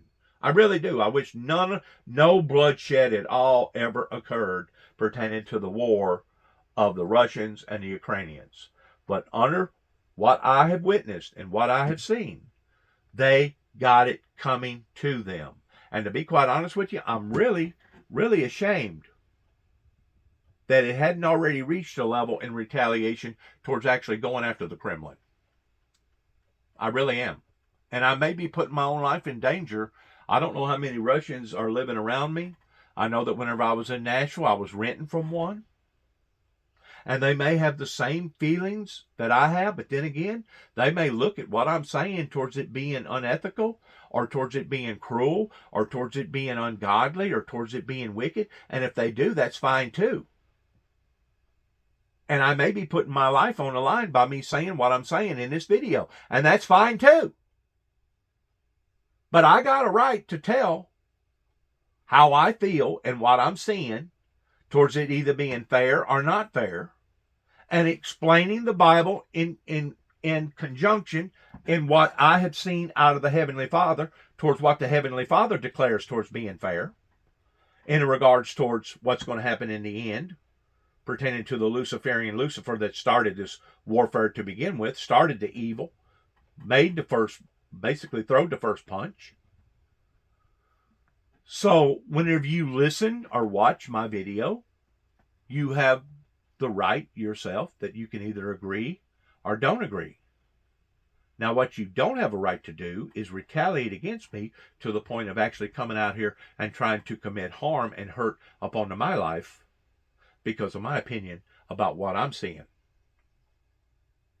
And once you do that, then you're in violation of the law. But I do have a right, under the pretense of the American law, to voice my opinion in what I'm seeing. And to be quite honest with you, I'm really, really ashamed that the Ukrainian people, the Ukrainian government, has not already retaliated in a true, direct conflict using these type of tactics against the people that brought this type of misery and harm into their lives, because this is part of the punishment of war. Whenever you go to war with somebody like this and you're committing these type of crimes, you deserve to be punished in any form or fashion until you quit this. And then after you quit this, you're still going to be held accountable in the eyes of the world court in being accountable for the deeds that you have committed upon to the lives of innocent men, women, and children. It's this individual that you're looking at right there that is the terrorist that went beyond the frame of just attacking the Ukrainian military, but went beyond the frame of any ethnical Geneva Agreement in attacking innocent men, women, and children. They are a terrorist organization now at this point in time. And now they're going to point their finger back at the Ukrainian and say, well, this was a drone that now is considered a terrorist act. No, it's not a terrorist act. Even if it was by the Ukrainians, in which I don't know for sure that it is, because the Russians are so good about bringing up all kinds of propaganda that isn't true. And who's to say that they didn't deliberately bring in a drone and cause some sort of a smoke to come out of the Kremlin? Now they're saying that it was an attack from the Ukrainians. But is the American people, is the world so naive that they're going to sit idly by and bite into this? Are they going to give in to this type of madness? And that's exactly what it is. It's pure, mere madness. Reuters, a senior Ukrainian presidential official, says Kyiv has nothing to do with the purported incident. Let's bring in NBC News chief foreign correspondent Richard Engel. Richard, good morning. What more do we know about this? What ought to happen to Putin should be on the same level of what happened to Saddam Hussein. They should take this individual, as far as I'm concerned, this is my opinion now, pertaining to justice, and they should hang him from the gallows the same way that they hung Saddam Hussein. Saddam Hussein did not die a death of being a warrior, the way that a warrior is supposed to die. That's the reason why that they hung him from the gallows, because he died in the frame, Matt, of being a terrorist. Because the way that Saddam Hussein was bringing this type of anguish and punishment and misery to his own people. That was the primary purpose of the way that they killed Saddam Hussein. As far as I'm concerned, this individual should be hung from the gallows, as well as the leaders of Saudi Arabia, as well as other people that are bringing this type of anguish and pain and misery either to other people or bringing it to the lives of their own patriots or their own citizens.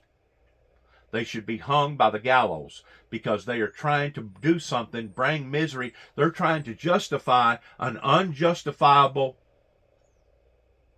movement that we have all seen, and they're trying to convince us that what is going on, that they are right, and that the people that they're attacking, that they are wrong.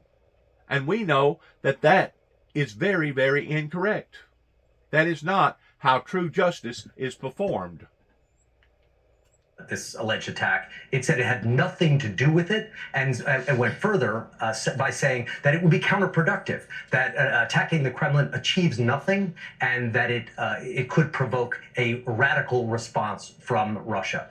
So this video is out there. The Russians are making a big deal of it. They're putting out these statements. Kyiv is denying it, and we will see where it goes from here. And we should underline something you just said, and we've been saying since this news broke, all of this information is coming from the Russian government, from Russian state media. So take that for what it's worth. We know they're penchant for propaganda. There you Richard, go. If just there two you go. points on this, how difficult, let's just say for a moment that it were Ukraine attempting to do this, how difficult would that be to get 2 drones that deep into Russia all the way to the Kremlin? And potentially how unwise it might be given the warnings from Russia, but also from allies, from the United States warning Ukraine not to attack within the boundaries of Russia. It would be impossible to fly a drone of this size all the way from Ukraine to the Kremlin. If you look at the video, again, unverified video, and in these days of AI and other, when you can create video, you have to be very cautious. What appears to be a drone in that video is quite small, more of a hobbyist style drone that is flying toward the dome of the Kremlin, and then it explodes for some reason. Apparently, according to sources on Russian social media, it was taken by people in the area, but it is not common. I've spent time around the Kremlin for people in the area to have their cameras trained right on the dome of the Kremlin at the exact same moment when some suspicious object is flying toward it. It is also not easy to fly drones in the area. The entire region around the Kremlin is a fortress. Is geo-blocked.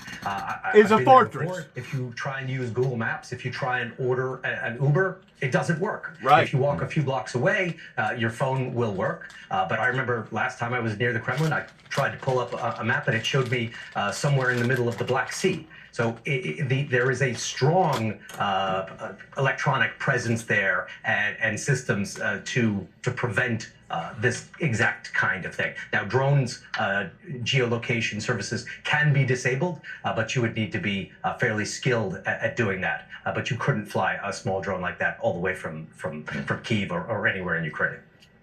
Yeah, it's a protected forest as far as them protecting themselves. It's the same way that now people can use the same type of electronical jamming in regards towards not allowing for live Facebook presentations coming from other people's phones during a service. And the reason why that they don't want this to happen most of the time is because what if there was an emergency? What if there was a boo-boo? What if somebody said something? What if somebody had an emergency that fainted, or somebody slipped and fell, or something happened that was out of the ordinary? That church is protecting themselves by not allowing for that feed to come out of other people's phones and people witnessing whatever was witnessed on live feed. That's the reason why they got jammers. They jam that to the point that you cannot bring in a live feed. Now, you can do a recording You can record it and then take it out of the building and take it into an open population area and then broadcast what had occurred if they will allow for you to use cameras. That was one of the major conflicts that I was running into whenever I first come back to Northwest Tennessee, and I was using my camera. In which, keep in mind, I didn't have a camera. I was only using my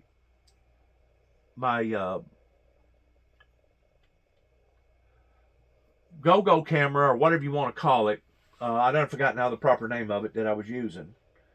But it was a regular camera like you put on a helmet, or like you put in a, you can take it and put it in your hand or whatever. But it wasn't until let me get my facts right. It wasn't until 2015 that I decided to go from GoPro camera to actually using a telephone camera.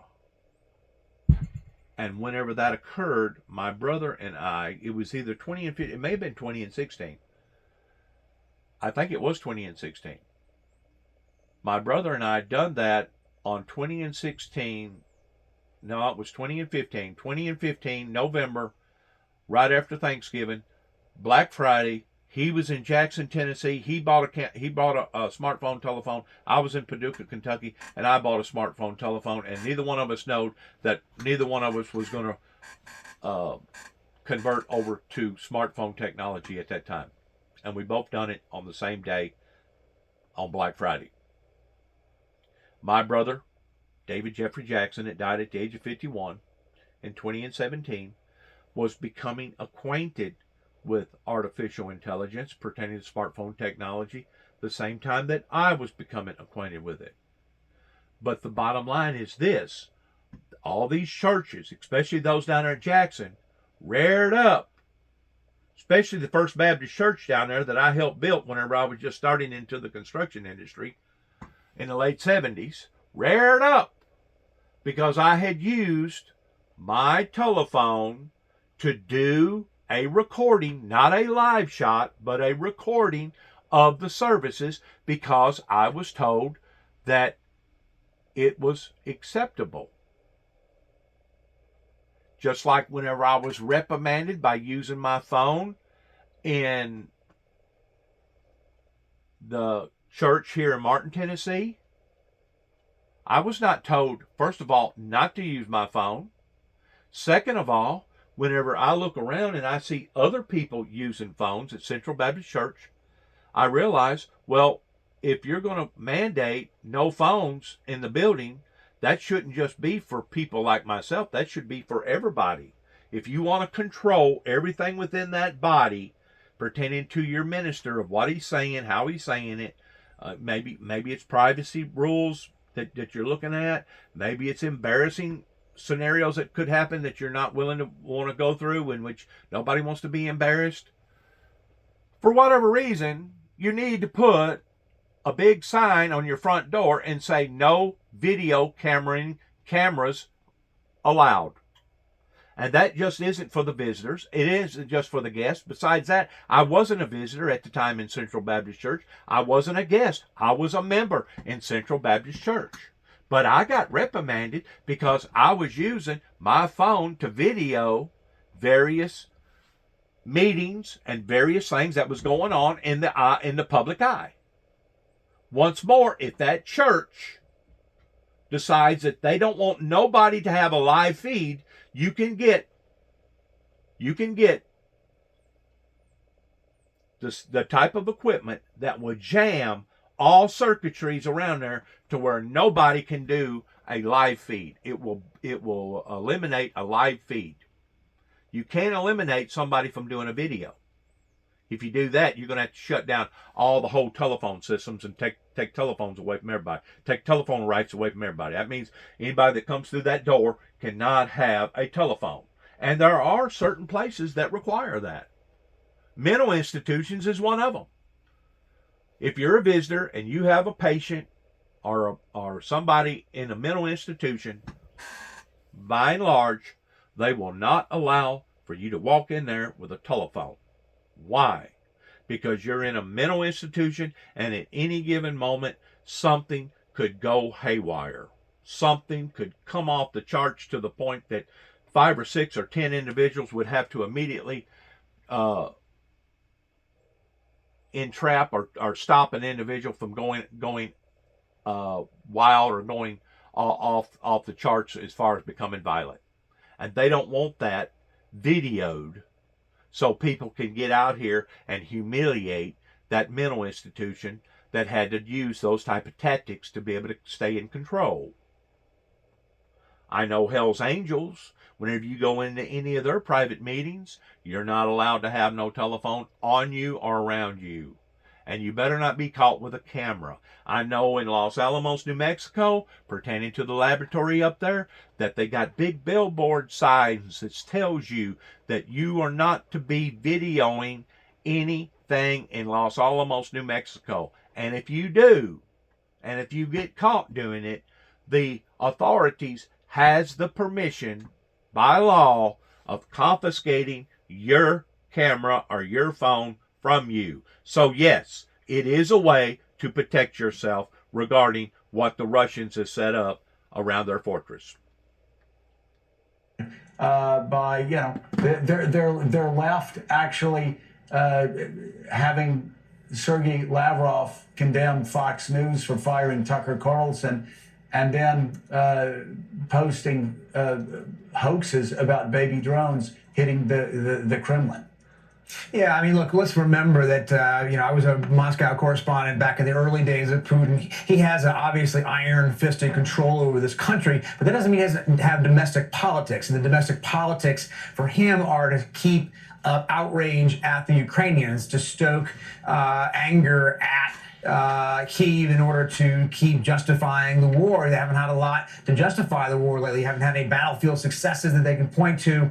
They like to look for reasons to claim the Ukrainians are doing something outrageous in order to justify sending people into the meat grinder there. Remember a couple of things though. I mean, in terms of what Richard said, in terms of the targeting of this building, I mean, anybody who spends any time in Moscow knows that Putin doesn't actually spend much time in the Kremlin. This would not have been a serious assassination attempt if that was the idea, because that's not where he is. So it may have been at most it could have been a symbolic strike, the idea of hitting the symbolic, center of Russian power. That would be one thing, but Putin is but very often not in the Kremlin himself. Remember too that the whole idea of targeting foreign leaders during a war, it's fraught, but it's not unusual. The Russians were targeting Zelensky from the beginning of this war. They wanted to take him out. Their plan was to decapitate the Ukrainian government, to take out Zelensky either by force or kidnapping or what have you, in order to install their own leadership in Kyiv.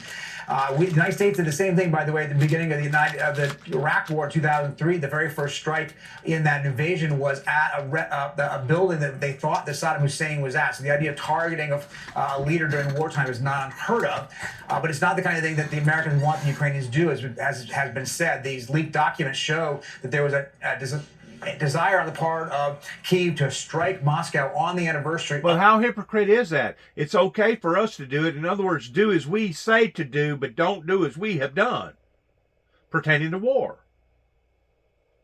In other words, it was okay for us to strategize towards hitting a target that we thought that Saddam Hussein was in, but it's not all right. And I'm not saying that the Ukrainians done this, but I'm hypothetically speaking, how come it wouldn't be all right for the Ukrainians to retaliate this way? It is war. All is fair in love and war. Whenever you declare war on a country, you break all ethnic rules, especially whenever you have been proven of breaking them yourself. Serbia today. Here in the U.S., the multi-day manhunt for the suspect accused of killing 5 of his neighbors, including a child, finally is over. Authorities say they caught him about 15. We're going to end this on this note that, We just haven't been properly introduced. anytime bloodshed has to be committed on either level, on any level, it is a horrifying fact that reaches the level of barbaricness. I want to emphasize, representing the Windmill Ministries, very, very clearly that we do not support violence of any form or fashion.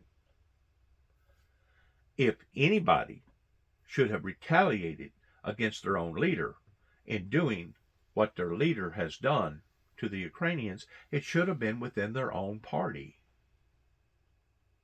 I've said that many, many times.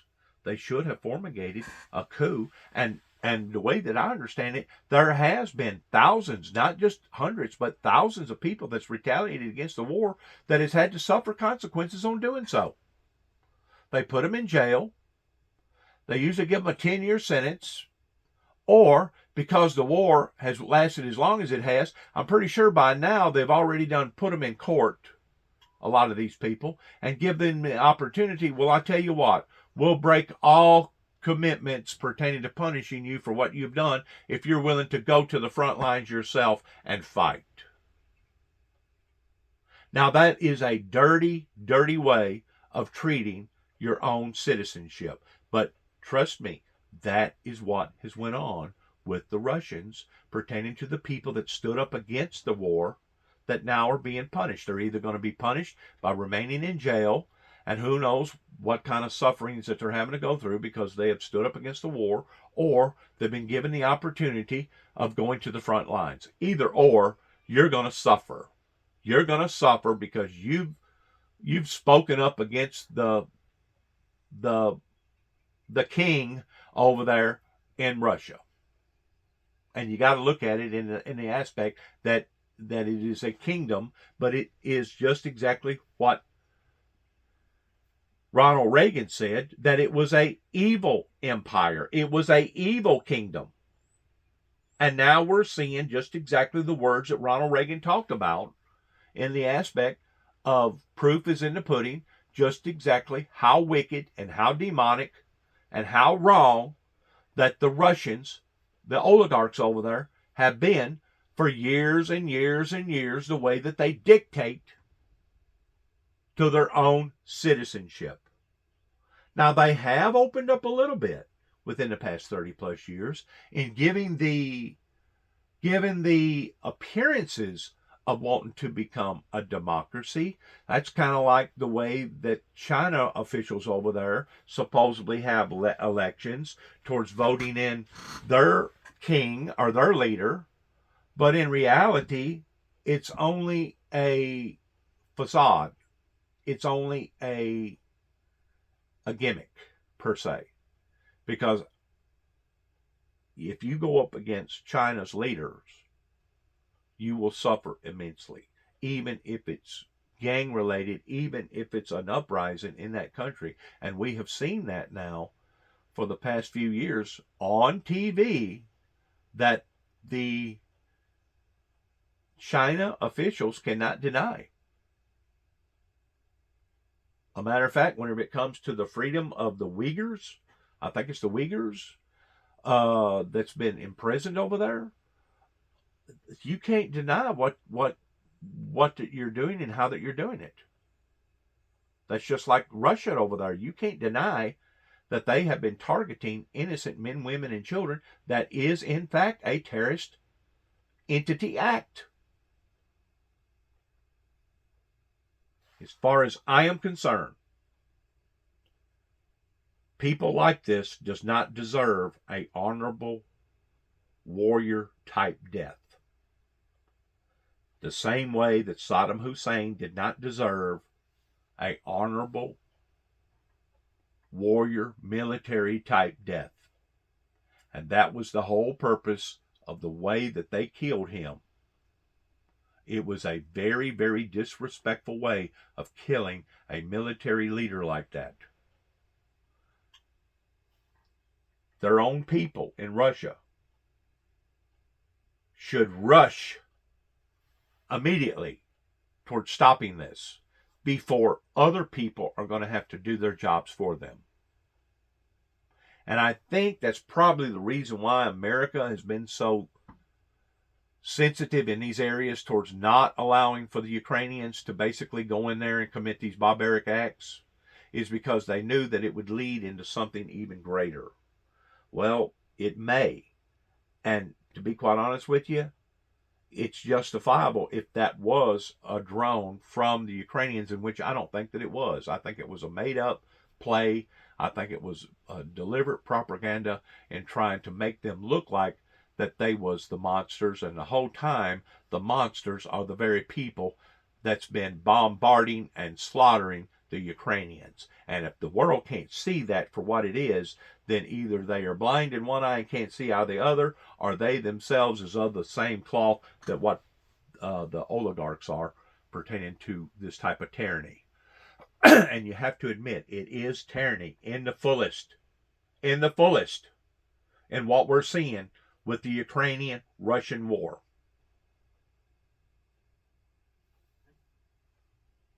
Just like it was tyranny in watching 9/11, or it was tyranny in seeing other deliberate acts coming from the David and Goliath type scenarios. I think maybe the deal over there with China and Japan has settled down a little bit towards not being quite as crazy as what it was. But even at that, that could unfold right in front of our very eyes, to the point that China would be trying to do the exact same thing. Even though it was China that was provoking it, it could be China that would be planning on reversing it in the eyes of the public. That way you would have a different opinion in public affairs about what was actually going on. That way the public would side towards China instead of siding towards Japan. You'll be surprised if you get to looking at combat tactics in what your enemy is capable of doing during the time that he's doing it. And to me, it falls under the same guidelines of what my brother and I was having to go through right here in Northwest Tennessee from 2014, from the time that I moved back into this area, from the time that my brother died. For 3 consecutive solid years, we was being hunted, we was being tormented, we was being provoked, we was being humiliated, we was being terrorized, just because I decided to come back to Northwest Tennessee, because there had already been plans, they had already masterminded, they had done already incorporated what that they was going to do to me if I come back here. And if the courts up there in Weakley County lie about it and deny that this was what had happened, it speaks volumes about the trueness of the courts in Weakley County. Just like if the people in Kenton, Tennessee, that knows about my story pertaining to what went on with Damian Cross back 40 years ago, if they deny that what went on was wrong, then that makes them just as guilty, as far as I'm concerned, as Damian Cross. They are becoming an anti-Juby. They are becoming an anti-Windmill Ministries missions, which for the past 30 plus years, if you don't have supporters, if you don't have people that's standing in your corner pertaining to the congregation is with you, what other am I supposed to believe? If the founder of the Windmill Ministries don't have a true backing by the regardless of what denomination or affiliation that you are. If you don't have support, that obviously means you don't. If you have support, that means the opposite of not having support. But at the same time, if you don't have support, that means the opposite of having supporters. I think we can all agree with that, because Jesus pretty well summed it up by this. Flag. Russia has provided no clear evidence to back up this claim. A spokesperson for Ukraine's president told local media that Kyiv had nothing to do with this alleged incident and called it an expected trick from our opponents. Moments ago, Secretary of State Blinken was asked about this during a Washington Post World Press Freedom Day event. I can't in any way validate them. We simply don't know. Second, I would take anything coming out of the Kremlin with a very large shaker of salt. So let's see. Who's to say that it wasn't animated? Facts are. And they've become so good now with animation that it may actually look like it was the real deal, but the whole time it was just animated. It was just some kind of a show. NBC News chief foreign correspondent Richard Engel, MSNBC military analyst, retired General Barry McCaffrey, and NBC News national security and global affairs reporter Dan DeLuce. So, Richard, what more do we know about what exactly did happen? So we don't have very much verified information. I can tell you how the information came out, and there's some big questions about the videos that have been emerging because they didn't emerge in a very organic way. If you look at that video in particular, that video came out around 3 o'clock Moscow time. And if you look at that video, it appears to be taken of a security camera. And if you look at one side, what seems to be a drone is coming in, then exploding right before it hits the dome of the Kremlin.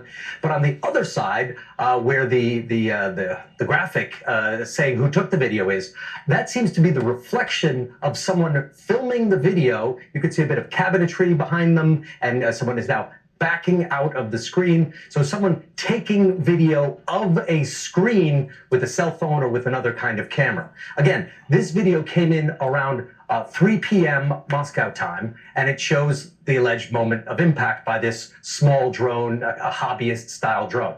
Now, this is 12 hours roughly after the incident allegedly took place. And the timeline here is important because the way these videos came out are completely different than the way most videos come out when you have incidents like these or any kind of incident that in the social media. And we've been going through these very closely with our social media verification team here in London. So the first video, which is presumed to be around the time of the attack, is an aftermath video. Shows a little bit of smoke, a little bit of debris over the Kremlin, that same dome, at 2:37 in the morning, Russia time.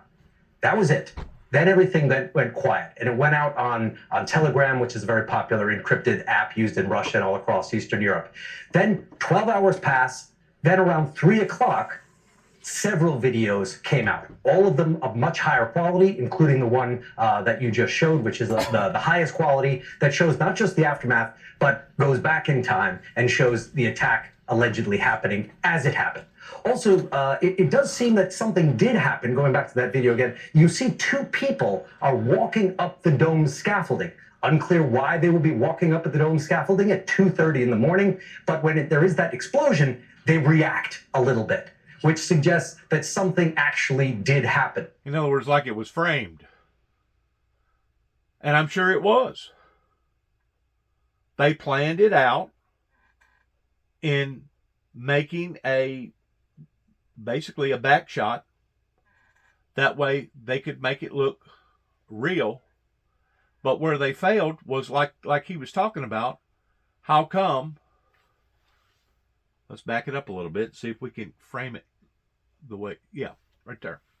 How come at 2 o'clock in the morning,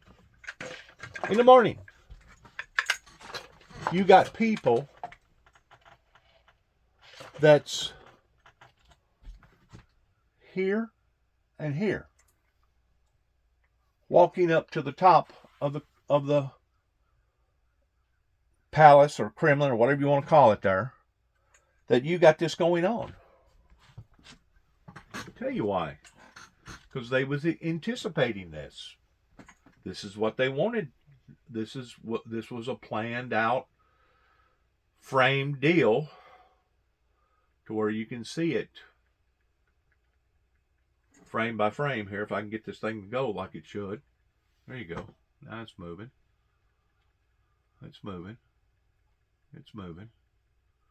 Here we go. We're going real slow. All right, you can still see the people. They're just standing there right now. Standing there watching. Standing there watching. You can see the two bodies right there. And right about there is where it supposedly was supposed to have went off, right? But let's go frame for frame. Now it blows up. Boom. It's an explosion. Which I'm sure the explosion is real. Providing that this hadn't been all animated. But then let's go from the time that the explosion goes back out, it disappears. Let's keep going, keep going, keep going. Now you watch those two little lights on the left-hand side. It's on that ladder. Them two bodies. Now watch what they do. as soon as the fire, basically the initial blast is over with. Watch what they do.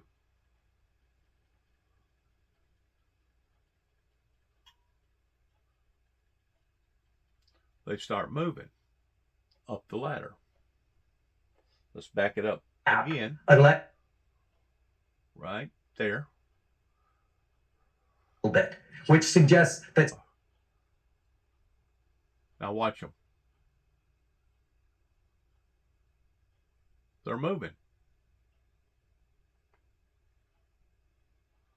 Now what we got here? This is another frame shot here from another angle of another side view, which, like I said, the explosion looks real. Looks very real. But just because it was real doesn't mean that it come from the Ukrainians. But what I was trying to say a while ago, that if it did come from the Ukrainians, good, because that's exactly what they deserve. But getting back on what I was talking about pertaining to the electronics in jamming systems, the whole country of Saudi Arabia has a jamming system to the point that nobody is allowed to get on social media platform, internet, the way I understand it.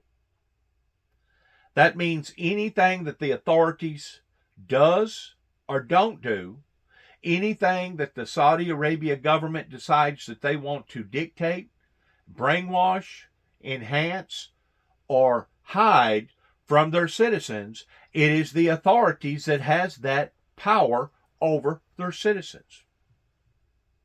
It is a tyranny government that wants to stay in control of their people. And because of it, this is the reason why the internet, the social media, is not permitted in Saudi Arabia. Same thing with this fortress going around this Kremlin right here. They've got instruments all over the city to where, like the individual was talking about, you can pull out your phone, you can try to hit MapQuest of where you are, and you might get in the middle of the Black Sea somewhere. They are controlling the airwaves, the media airwaves. They are putting blocking systems all over their fortress. That way, you do not have control of what is being done in the form of actually filming it live, streamlining it live, either on social media, Twitter, YouTube, Facebook, whatever. You do not have that ability. Why? Because they want to stay in control. So if they're that conscientious about all this, do you really think that a drone coming probably, I'm going to estimate, probably the way it looks about 1,000 miles from the battle scar territory of the Ukrainians, do you really think that that drone could fly 1,000 miles?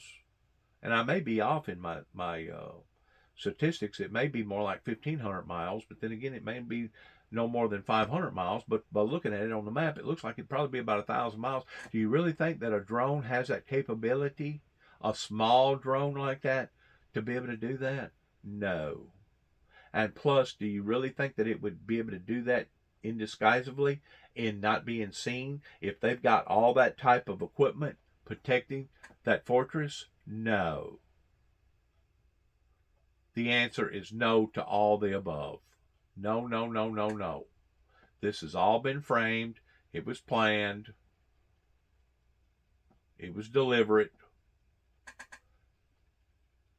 towards trying to propagate, bring up false accusations, and trying to make people believe something that isn't true. And they think that we're stupid and that we don't have the ability to look, reframe, look again, see people on the building. They think that we're stupid to the degree that we're not going to be able to look at all this stuff. Other videos came out from different angles showing the attack, showing smoke, showing different aftermath. And that's also when the Kremlin came out with its official statements blaming this event on Kyiv. So not organic, seems to have been a coordinated kind of release with a statement. This is really thorough, and I really appreciate that because there are so many questions now. So, Dan, what's the U.S. government saying about this incident? Well, they're not even ready to confirm or verify that there was an alleged attack. So in keeping with what Richard was saying, they are still trying to verify exactly what happened, if anything happened. And you had that clip from Secretary of State Blinken saying simply, we don't know. And also him adding, though, that any information coming out of Russia needs to be taken with a huge grain of salt. They are masters at disinformation, as you know. The other thing that officials are saying is if there was an alleged incident, if this did happen, the U.S. had absolutely no advance warning. That several officials have told NBC News this. They want to get that message out because they don't want to be sort of portrayed in a false way as somehow being part of some alleged plot, if it happened or not. But I think the next thing we're going to find out from the U.S. is exactly what information they've been able to gather and what they can say about this video. And as Richard said, it did not unfold in a typical standard way. So, General, what do you see and what are your thoughts about this? Well, I think Richard's reporting is all we need to say about it. It's almost a comical exercise coming out of the Kremlin with potentially serious repercussions. If the Russians are claiming it was an attempted assassination of Mr. Putin, then it would argue that they're on the verge of conducting enhanced strikes, qualitative or quantitative, for Ukraine. There is zero political possibility that the Ukrainians thought it was a good idea to try and assassinate Mr. Putin, particularly if he had to have been standing on the roof of the Kremlin when the strike took place. It looks as if this was a small drone. It would have had to have been launched inside Russia, not from Ukrainian territory. And then finally, as Richard pointed out earlier this morning, there's electronic protections around the Kremlin that should have negated the geolocation device on an RPV. So the whole thing is nonsense. The great victory parade in Moscow is coming up. Perhaps it's a cover for canceling that, but it wasn't the Ukrainians for sure. Well, that's very interesting. And you're talking about that parade that they so love to put on around these days. And you can see that there are the stands there on the bottom. This is the back part of the Kremlin. Richard, I mean, we've all been there. We've seen this area. There you see the stands, etc. A few things struck me, and maybe, Richard, your thoughts, and then in general here as well. When this thing is hit right by the flag, the frames that we see after that, the flag is still standing. It doesn't seem like there was any kind of massive explosion from this thing. I mean, look at that. It just gets hit, and then the flag is still, I mean, there are so many questions, Richard. So to add to that, Reuters video showing the exact same location during daylight today, which is considered verified video, shows no damage at all to that dome. So we have several videos. Again, one that came out early, very early, 2:37, 12-hour gap. Lots of videos from different angles, including one clearly, it seems to be of a security camera video taken of someone recording the screen, and then a video afterwards showing no particular damage. The original video, the source goes back to a place called the Embankment House. And that is, we've looked at that as well on a map. It is just across the river. And it seems like that was the source of the original video that first came out. A local group of residents, potentially, they post things to this Telegram channel about events on their street. But then it went silent. So who did it? If it happened, why? All of that remains unclear. But generally, the way videos unfold is there's an incident, and then it sort of spreads like a nuclear reaction. It goes around the world from one to the next and to the next. And as it expands, Sometimes these videos can be fabricated, they can change, they can get modified. This didn't happen like that. There was an initial video and then silence, then lots of videos with statements, immediate blames on Ukraine. And Ukraine, of course, has said it had nothing to do with this, that this would be counterproductive, and that it would only inflame the Russians to take radical actions. And in the last couple of hours since the Kremlin blamed Kyiv, there have been quite a few statements from senior Russian officials calling for escalations, calling for the destruction of the Kyiv regime in the aftermath of this incident. General, do you think this is indeed one of those, operations that the Russians have been so popular, doing? It's a sleight of hands, okay? It's kind of like a master magician. They're wanting to gain popularity with the public with this war. That way they can convince the weak-minded and the stupid. I hate to use the word stupid, but convince those that ain't smart enough. Let me read back that. Convince those that's not smart enough to look through this to justify their actions in what that they have already been caught doing, which is genocide, which is pure, mere genocide. And the people that are the terrorists are the people that throwed the first punch to begin with.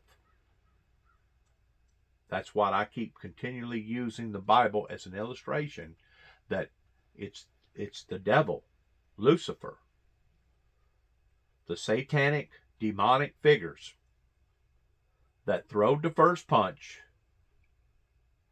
that has caused all this harm, all this pain, all this agony, and they would have loved to have convinced the world that all this pain and agony was of God. Just like I have brought this up before, here in America, the vast majority of the time, whenever you call up your insurance carrier, that you're going to make a claim that something has happened to your property, they'll come out and write it up and look at it, and the first thing they usually say, if it was a tree falling on your house or falling on your car or it was a storm, they want to put it down as an act of God. An act of God. Why do you want to blame everything on God? How come it couldn't have been an act of Lucifer? You're talking about two different spiritual forces here. A force of good, a force of bad. Now, do you really think that God alone, is going to come down in all these storms and all these tornadoes and all these hurricanes and all these floods and all these other different events? Do you really think that that's God, the God of the righteous God, the God of Abraham, the God of Isaac, the God of all the other prophets in the Bible, as well as the God of the Lord Jesus Christ? Do you really think that that's God that's doing this? I mean, just within the past couple of years, I've heard ministers that was convinced that this was God that was doing this. It's not God. I'm telling you right now, it's not God. It is an enemy, an adversary that is out to kill, steal, and destroy. And the Bible is very clear in explicitly telling us that. It tells us that the devil is out to kill, steal, and destroy. And why would we not think that storms are being created by the devil? You know good and well, whenever Jesus was on the ship and the disciples was boating and Jesus was asleep, he was at peace with himself as the boat was being tossed in this storm and they was fixing to perish, literally fixing to die, they thought. And they finally woke Jesus up and said, "Don't you care that we're fixing to perish?" And Jesus rebuked the storm as an illustration that, yes, good can exceed over bad. Now, you know good and well that that was not the Heavenly Father that was causing that storm that night that could have very well killed not only the disciples, but Jesus himself. So that was a storm that had been manifested by the evil demonic forces of evil. And yes, they do have powers to be able to create storms. They got powers to be able to enter into people. They got powers to be able to manipulate circuit breakers. They got powers to be able to cause delusions and things that you think that you're seeing. You know, it used to be a long time ago that the cliche in this area was you don't believe half of what you see and you don't believe nothing you hear. Well, today, because of technology being like it is, you can't believe hardly nothing you hear and hardly nothing you see, because now the things that you're seeing can be manipulated, can be orchestrated, can actually be designed in some sort of an imaginated deal to where they can make it look like that it was real. I mean, just like it was real. And if you didn't know what you was looking at, you would say that it was real. I mean, I've seen some of the most craziest things that people has created on the internet. I'm just going to use one of them for an illustration of the whole world basically consuming itself to where it started falling in this hole, and the world was basically coming to an end. And as it was coming to an end, the world was basically imploding up into itself to where the world basically become nothing but a ball of fire there towards the end of this sequence. Whoever made this, I'm pretty sure it was made by somebody very brilliantly that had the computer knowledge of being able to create something like that. But if you was not knowledgeable enough to know that that was created, animatedly made up, if you was a weak-minded person, you seen that, you'd say, oh my God, Earth is gone. Well, no, Earth can't be gone because we're still here. So it was animated. It was made up. Well, they're probably smart enough over in Russia to realize that we can catch on to their animated stuff pretty quick. So they thought that they would make up a back shot and bring it in a drone, having an actual explosion happen, and making it look like, and blaming it on the Ukrainians. But they wasn't smart enough to hide the human activity on top of the building. There's no way that two people are going to be out there messing around at 2 or 2:30 in the morning for no apparent reason. Like I said, this was orchestrated. And it was orchestrated in the way towards making people believe the propaganda coming out of Russia. Now, after you have seen this and heard this, you've got your own ability to make your own mind up in choosing whether or not you're going to believe what we're saying that you should believe, in not believing that it come from the Ukrainians, but that it was made up by the Russian propaganda government. You know, it used to be back years ago, I'm fixing to end here, but it used to be back years ago whenever we had NASCAR races, it was so close of not being able to identify who actually crossed over the finish line first. Sometimes those calls actually got called wrong. Same way with horse racing. Same way with any type of activity sport. Didn't matter if it's football, baseball, basketball, you got rules and regulations. And it's only been within the past 20 plus years, or maybe a little longer, that we've been able to take that technology and use it for the benefit of the sport in identifying who actually violated who, or who actually went over the finish line. And in some cases, on either horses or NASCAR racing, or any kind of racing as far as that goes, even marathons, in some cases it is so close that if it was not for modern day technology, there would really be no way for you to be able to call who actually won that race. To give you an ideal towards the benefit of modern day digital technology. Now, there's also a disbenefit to it, that you can be creative enough to be able to engineer something that looks real, but in reality it's not real. And that was one of the things that I featured on one of my programs about a week or so ago pertaining to artificial intelligence, that you can take somebody's voice, take their face, take an event where they was saying something, but take that out of context, and now use the voice that you want to use and make it look like that it was coming from that person, in which it was actually coming from that person, but it did not have the same intent. So you can basically manipulate the motive in behind what that person was actually trying to say or wasn't trying to say, to the degree of causing false delusions, false narratives of what you're actually seeing, of it being made up. That's how witty and that's how crafty that the wicked demonic spirits, that's once more trying to prove themselves of being right and God of being wrong, that's how witty that they have become in these last days towards taking this technology and using it for their own benefit. Just like the Russians.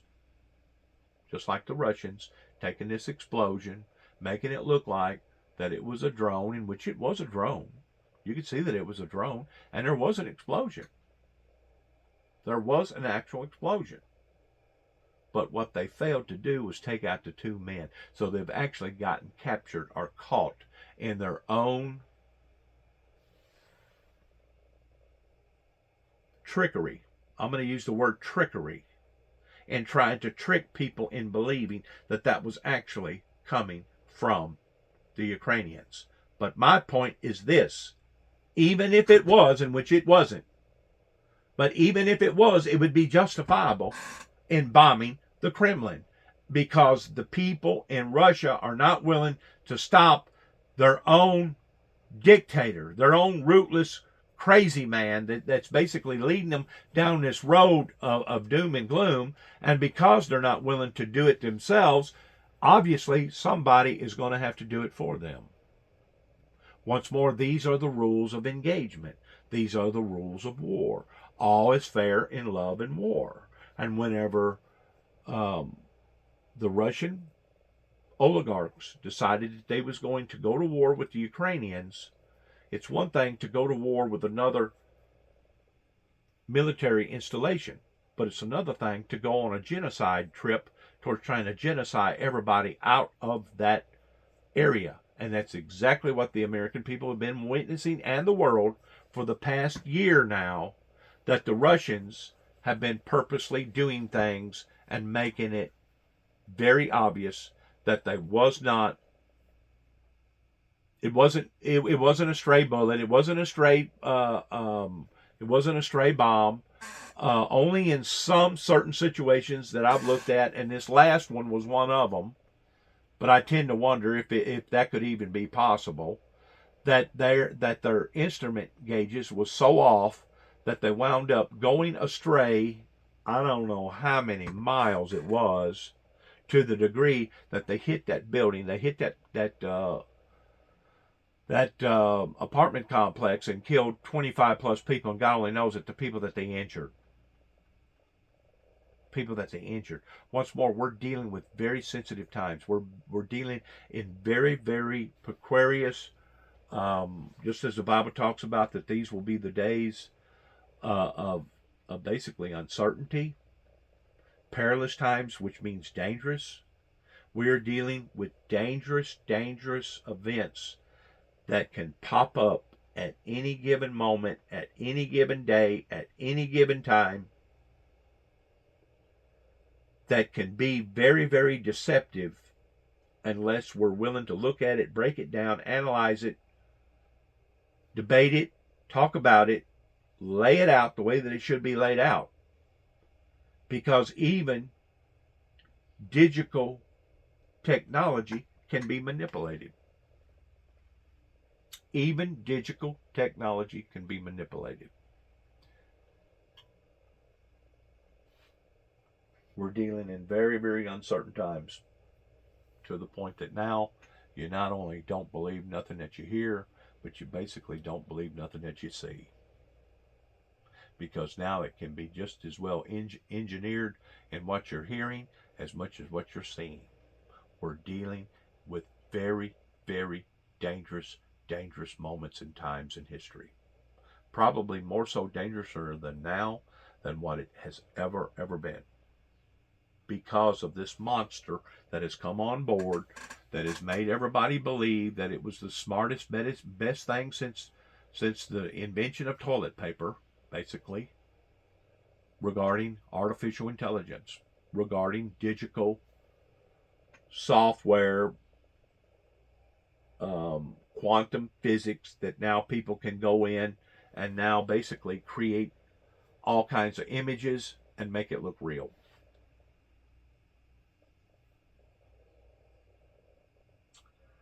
I don't know that my dad and mom could even begin to equate with what we've been talking about here with artificial intelligence and cameras and looking at this and looking at that and listening to this. I don't even know that they could equate with this toward being able to relate to this or not. And I know the generation before them never could. It would be so outlandishly out of pocket with the people that was born in the early 1900s, that would now be about 123 years old.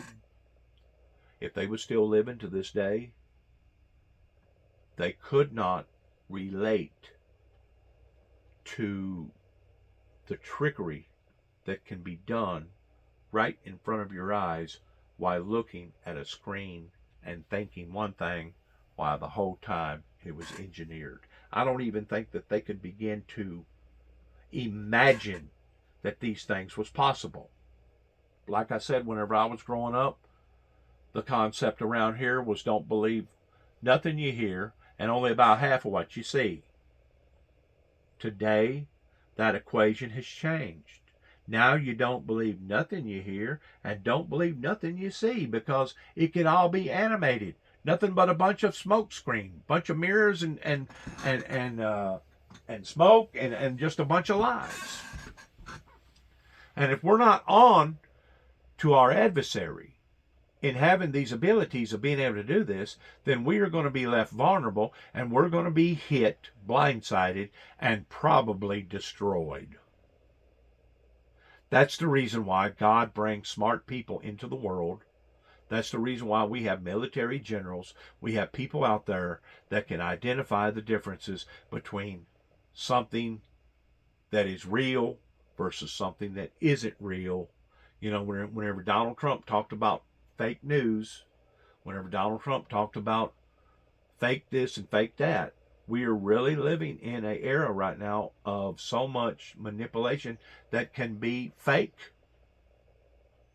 And I personally think that it all began in the 70s whenever they started coming out with aftermarket parts and started coming out with generic medication. Just like artificial sugar. It was Sweet and Low, I think, that hit the market first. Well, this is something that looks and tastes like sugar, but it's not really sugar. So what is that saying? That's saying that it's a replica of something that's real, but it's actually fake. We've seen that now with artificial intelligence coming out in different forms that is only going to drastically become even worse. Especially whenever you're talking about holograms, whenever you're talking about inventing yourself, making your hologram sit on the same pew that you ordinarily always sit at.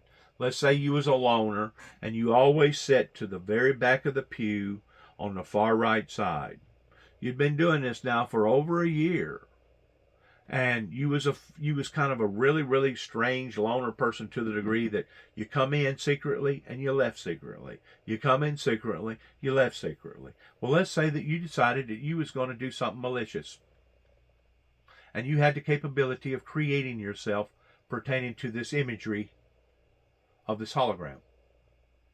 While everybody is singing songs in church and listening to the minister, they look occasionally from time to time over to the side, and they see you sitting there singing the song just like everybody else is singing, standing when everybody else is standing, sitting when everybody else is sitting. And it looks identically to you.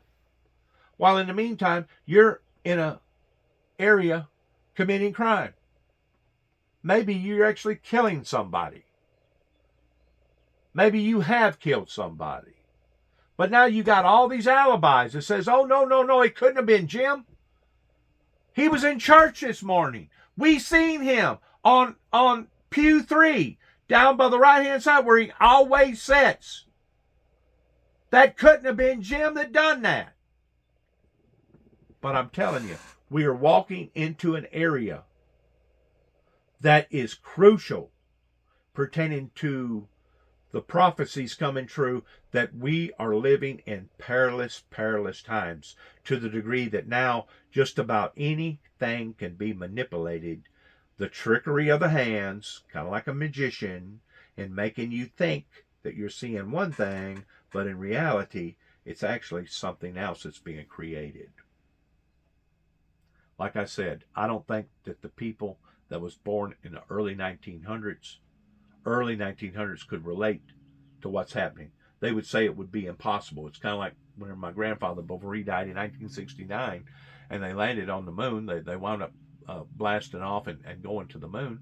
He said that every bit of that was made up, it was fictitious, and that it was unreal, it was phony and fake, and they was doing it in California somewhere, in Hollywood, in a screenplay. He refused to believe that a rocket could leave the planet Earth and go to the moon. Why? Because he was wise.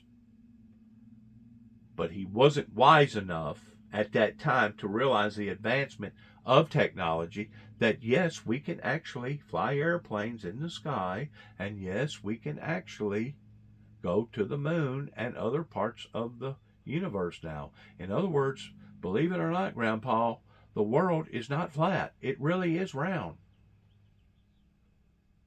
So you have a certain amount of skepticism that is a good thing, but then again, you can have a certain amount of skepticism that's a bad thing, because you're not willing to open up your eyes to reality in the form that reality needs to be revealed. Now, I'm trying to reveal these things to you so that you can become acquainted with these type of trickeries. Just like these individuals, these military men, and one of the journalists there that's actually been in Russia, that can speak from reference of their own eyesight and what that they have seen and heard and what they know can be done and what has been done over in that area pertaining to the Kremlin.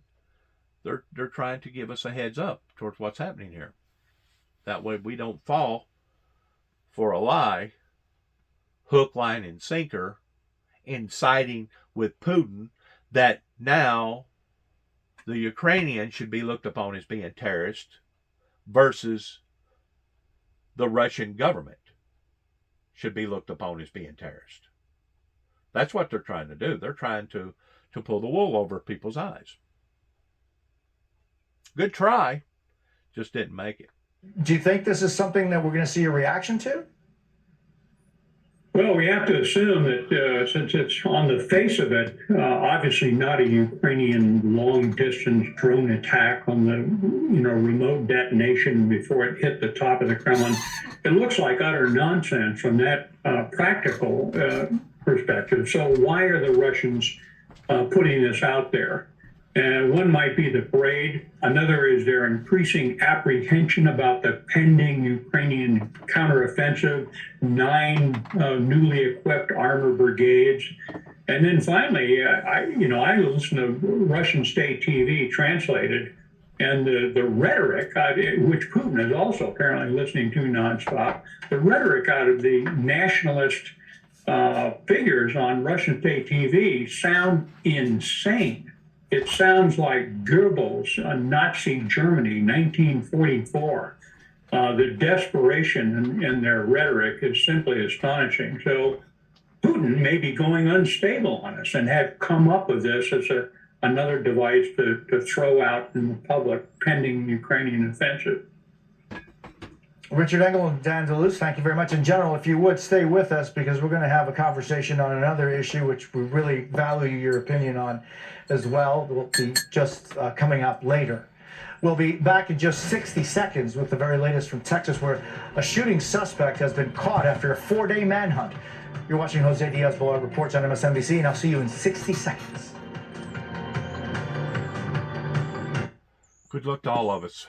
God bless our troops. God bless America.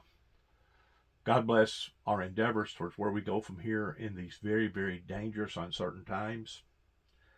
And all I can do is just continue to pray for the good American patriots that has good minds, clear-minded people that can look through these trickeries, that can look through these deceptions, that can understand the difference between what's real, what isn't real, what's right, what isn't right, and pray that God continues to keep his guided hand upon to us to where we will see that prophecy come true towards the meek inheriting the earth, towards us all being able to live in a utopia and a peace after all this is over with. But as of right now, we are in a storm. And if it's not a political storm, if it's not a religious storm, if it's not a psychological storm pertaining to psychological warfare, it's a burdensome barrier to have to go through pertaining to us being trillions and trillions of dollars in debt, all the drugs, all the other problems that has basically invaded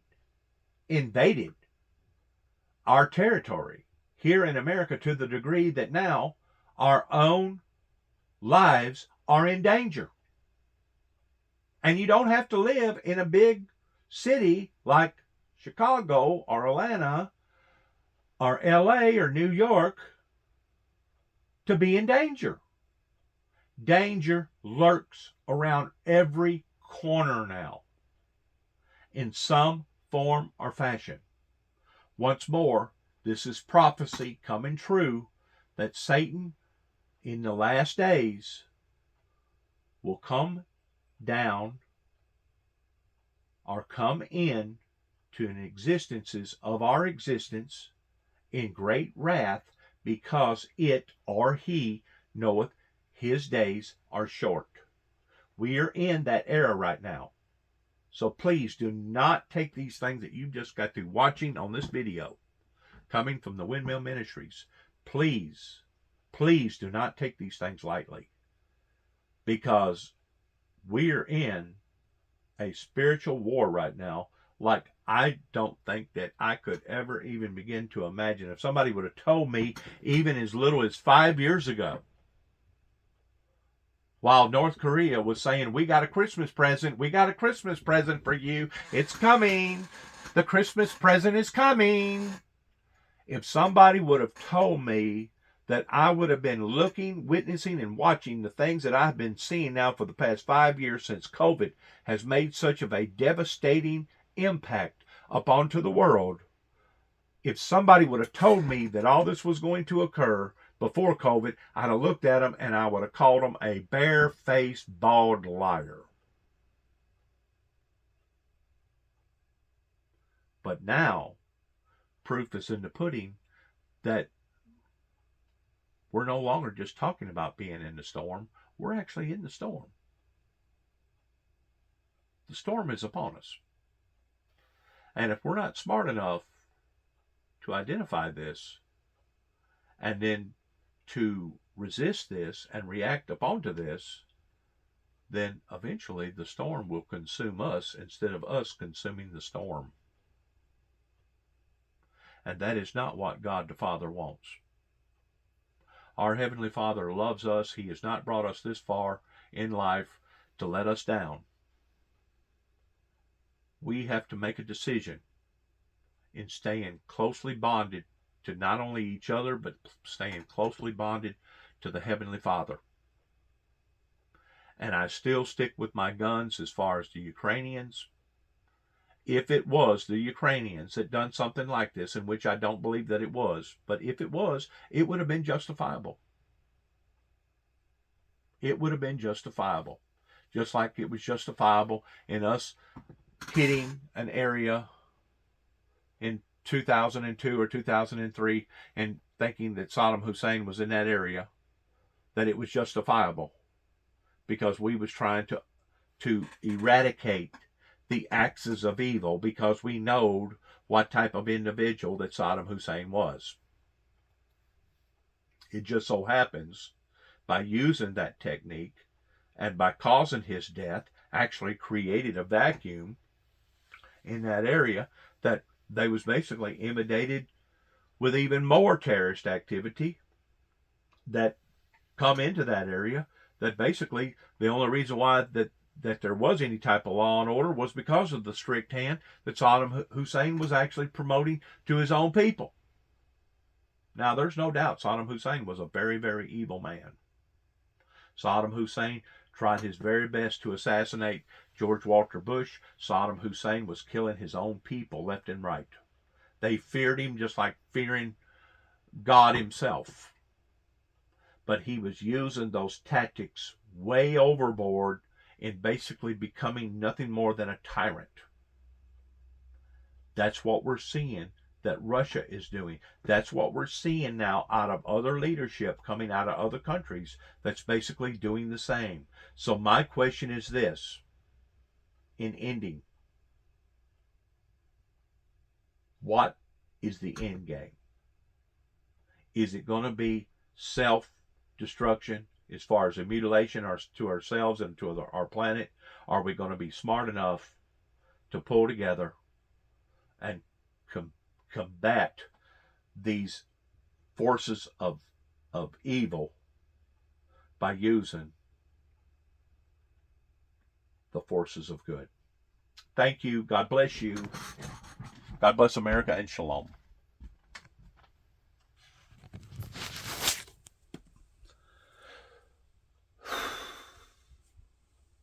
Heaven help us all.